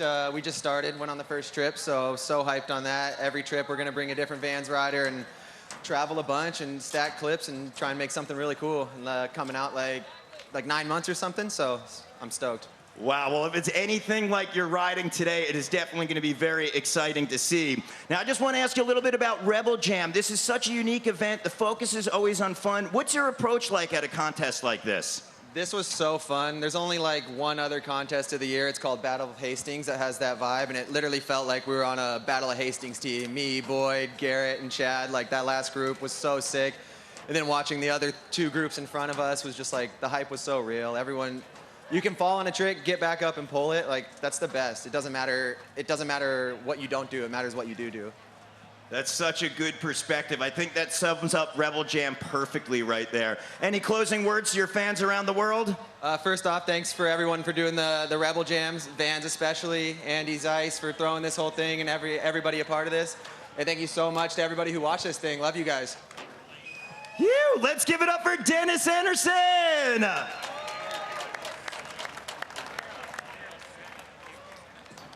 Well, I want to thank all of our winners today, not only our riders, but also your fans, because if you joined us, you got first place. Much love to everybody for making Vans Rebel Jam possible. I'm talking to the entire Vans family, Huntington Beach, California, and Andy Zeiss. Until our next adventure, we love you. Peace.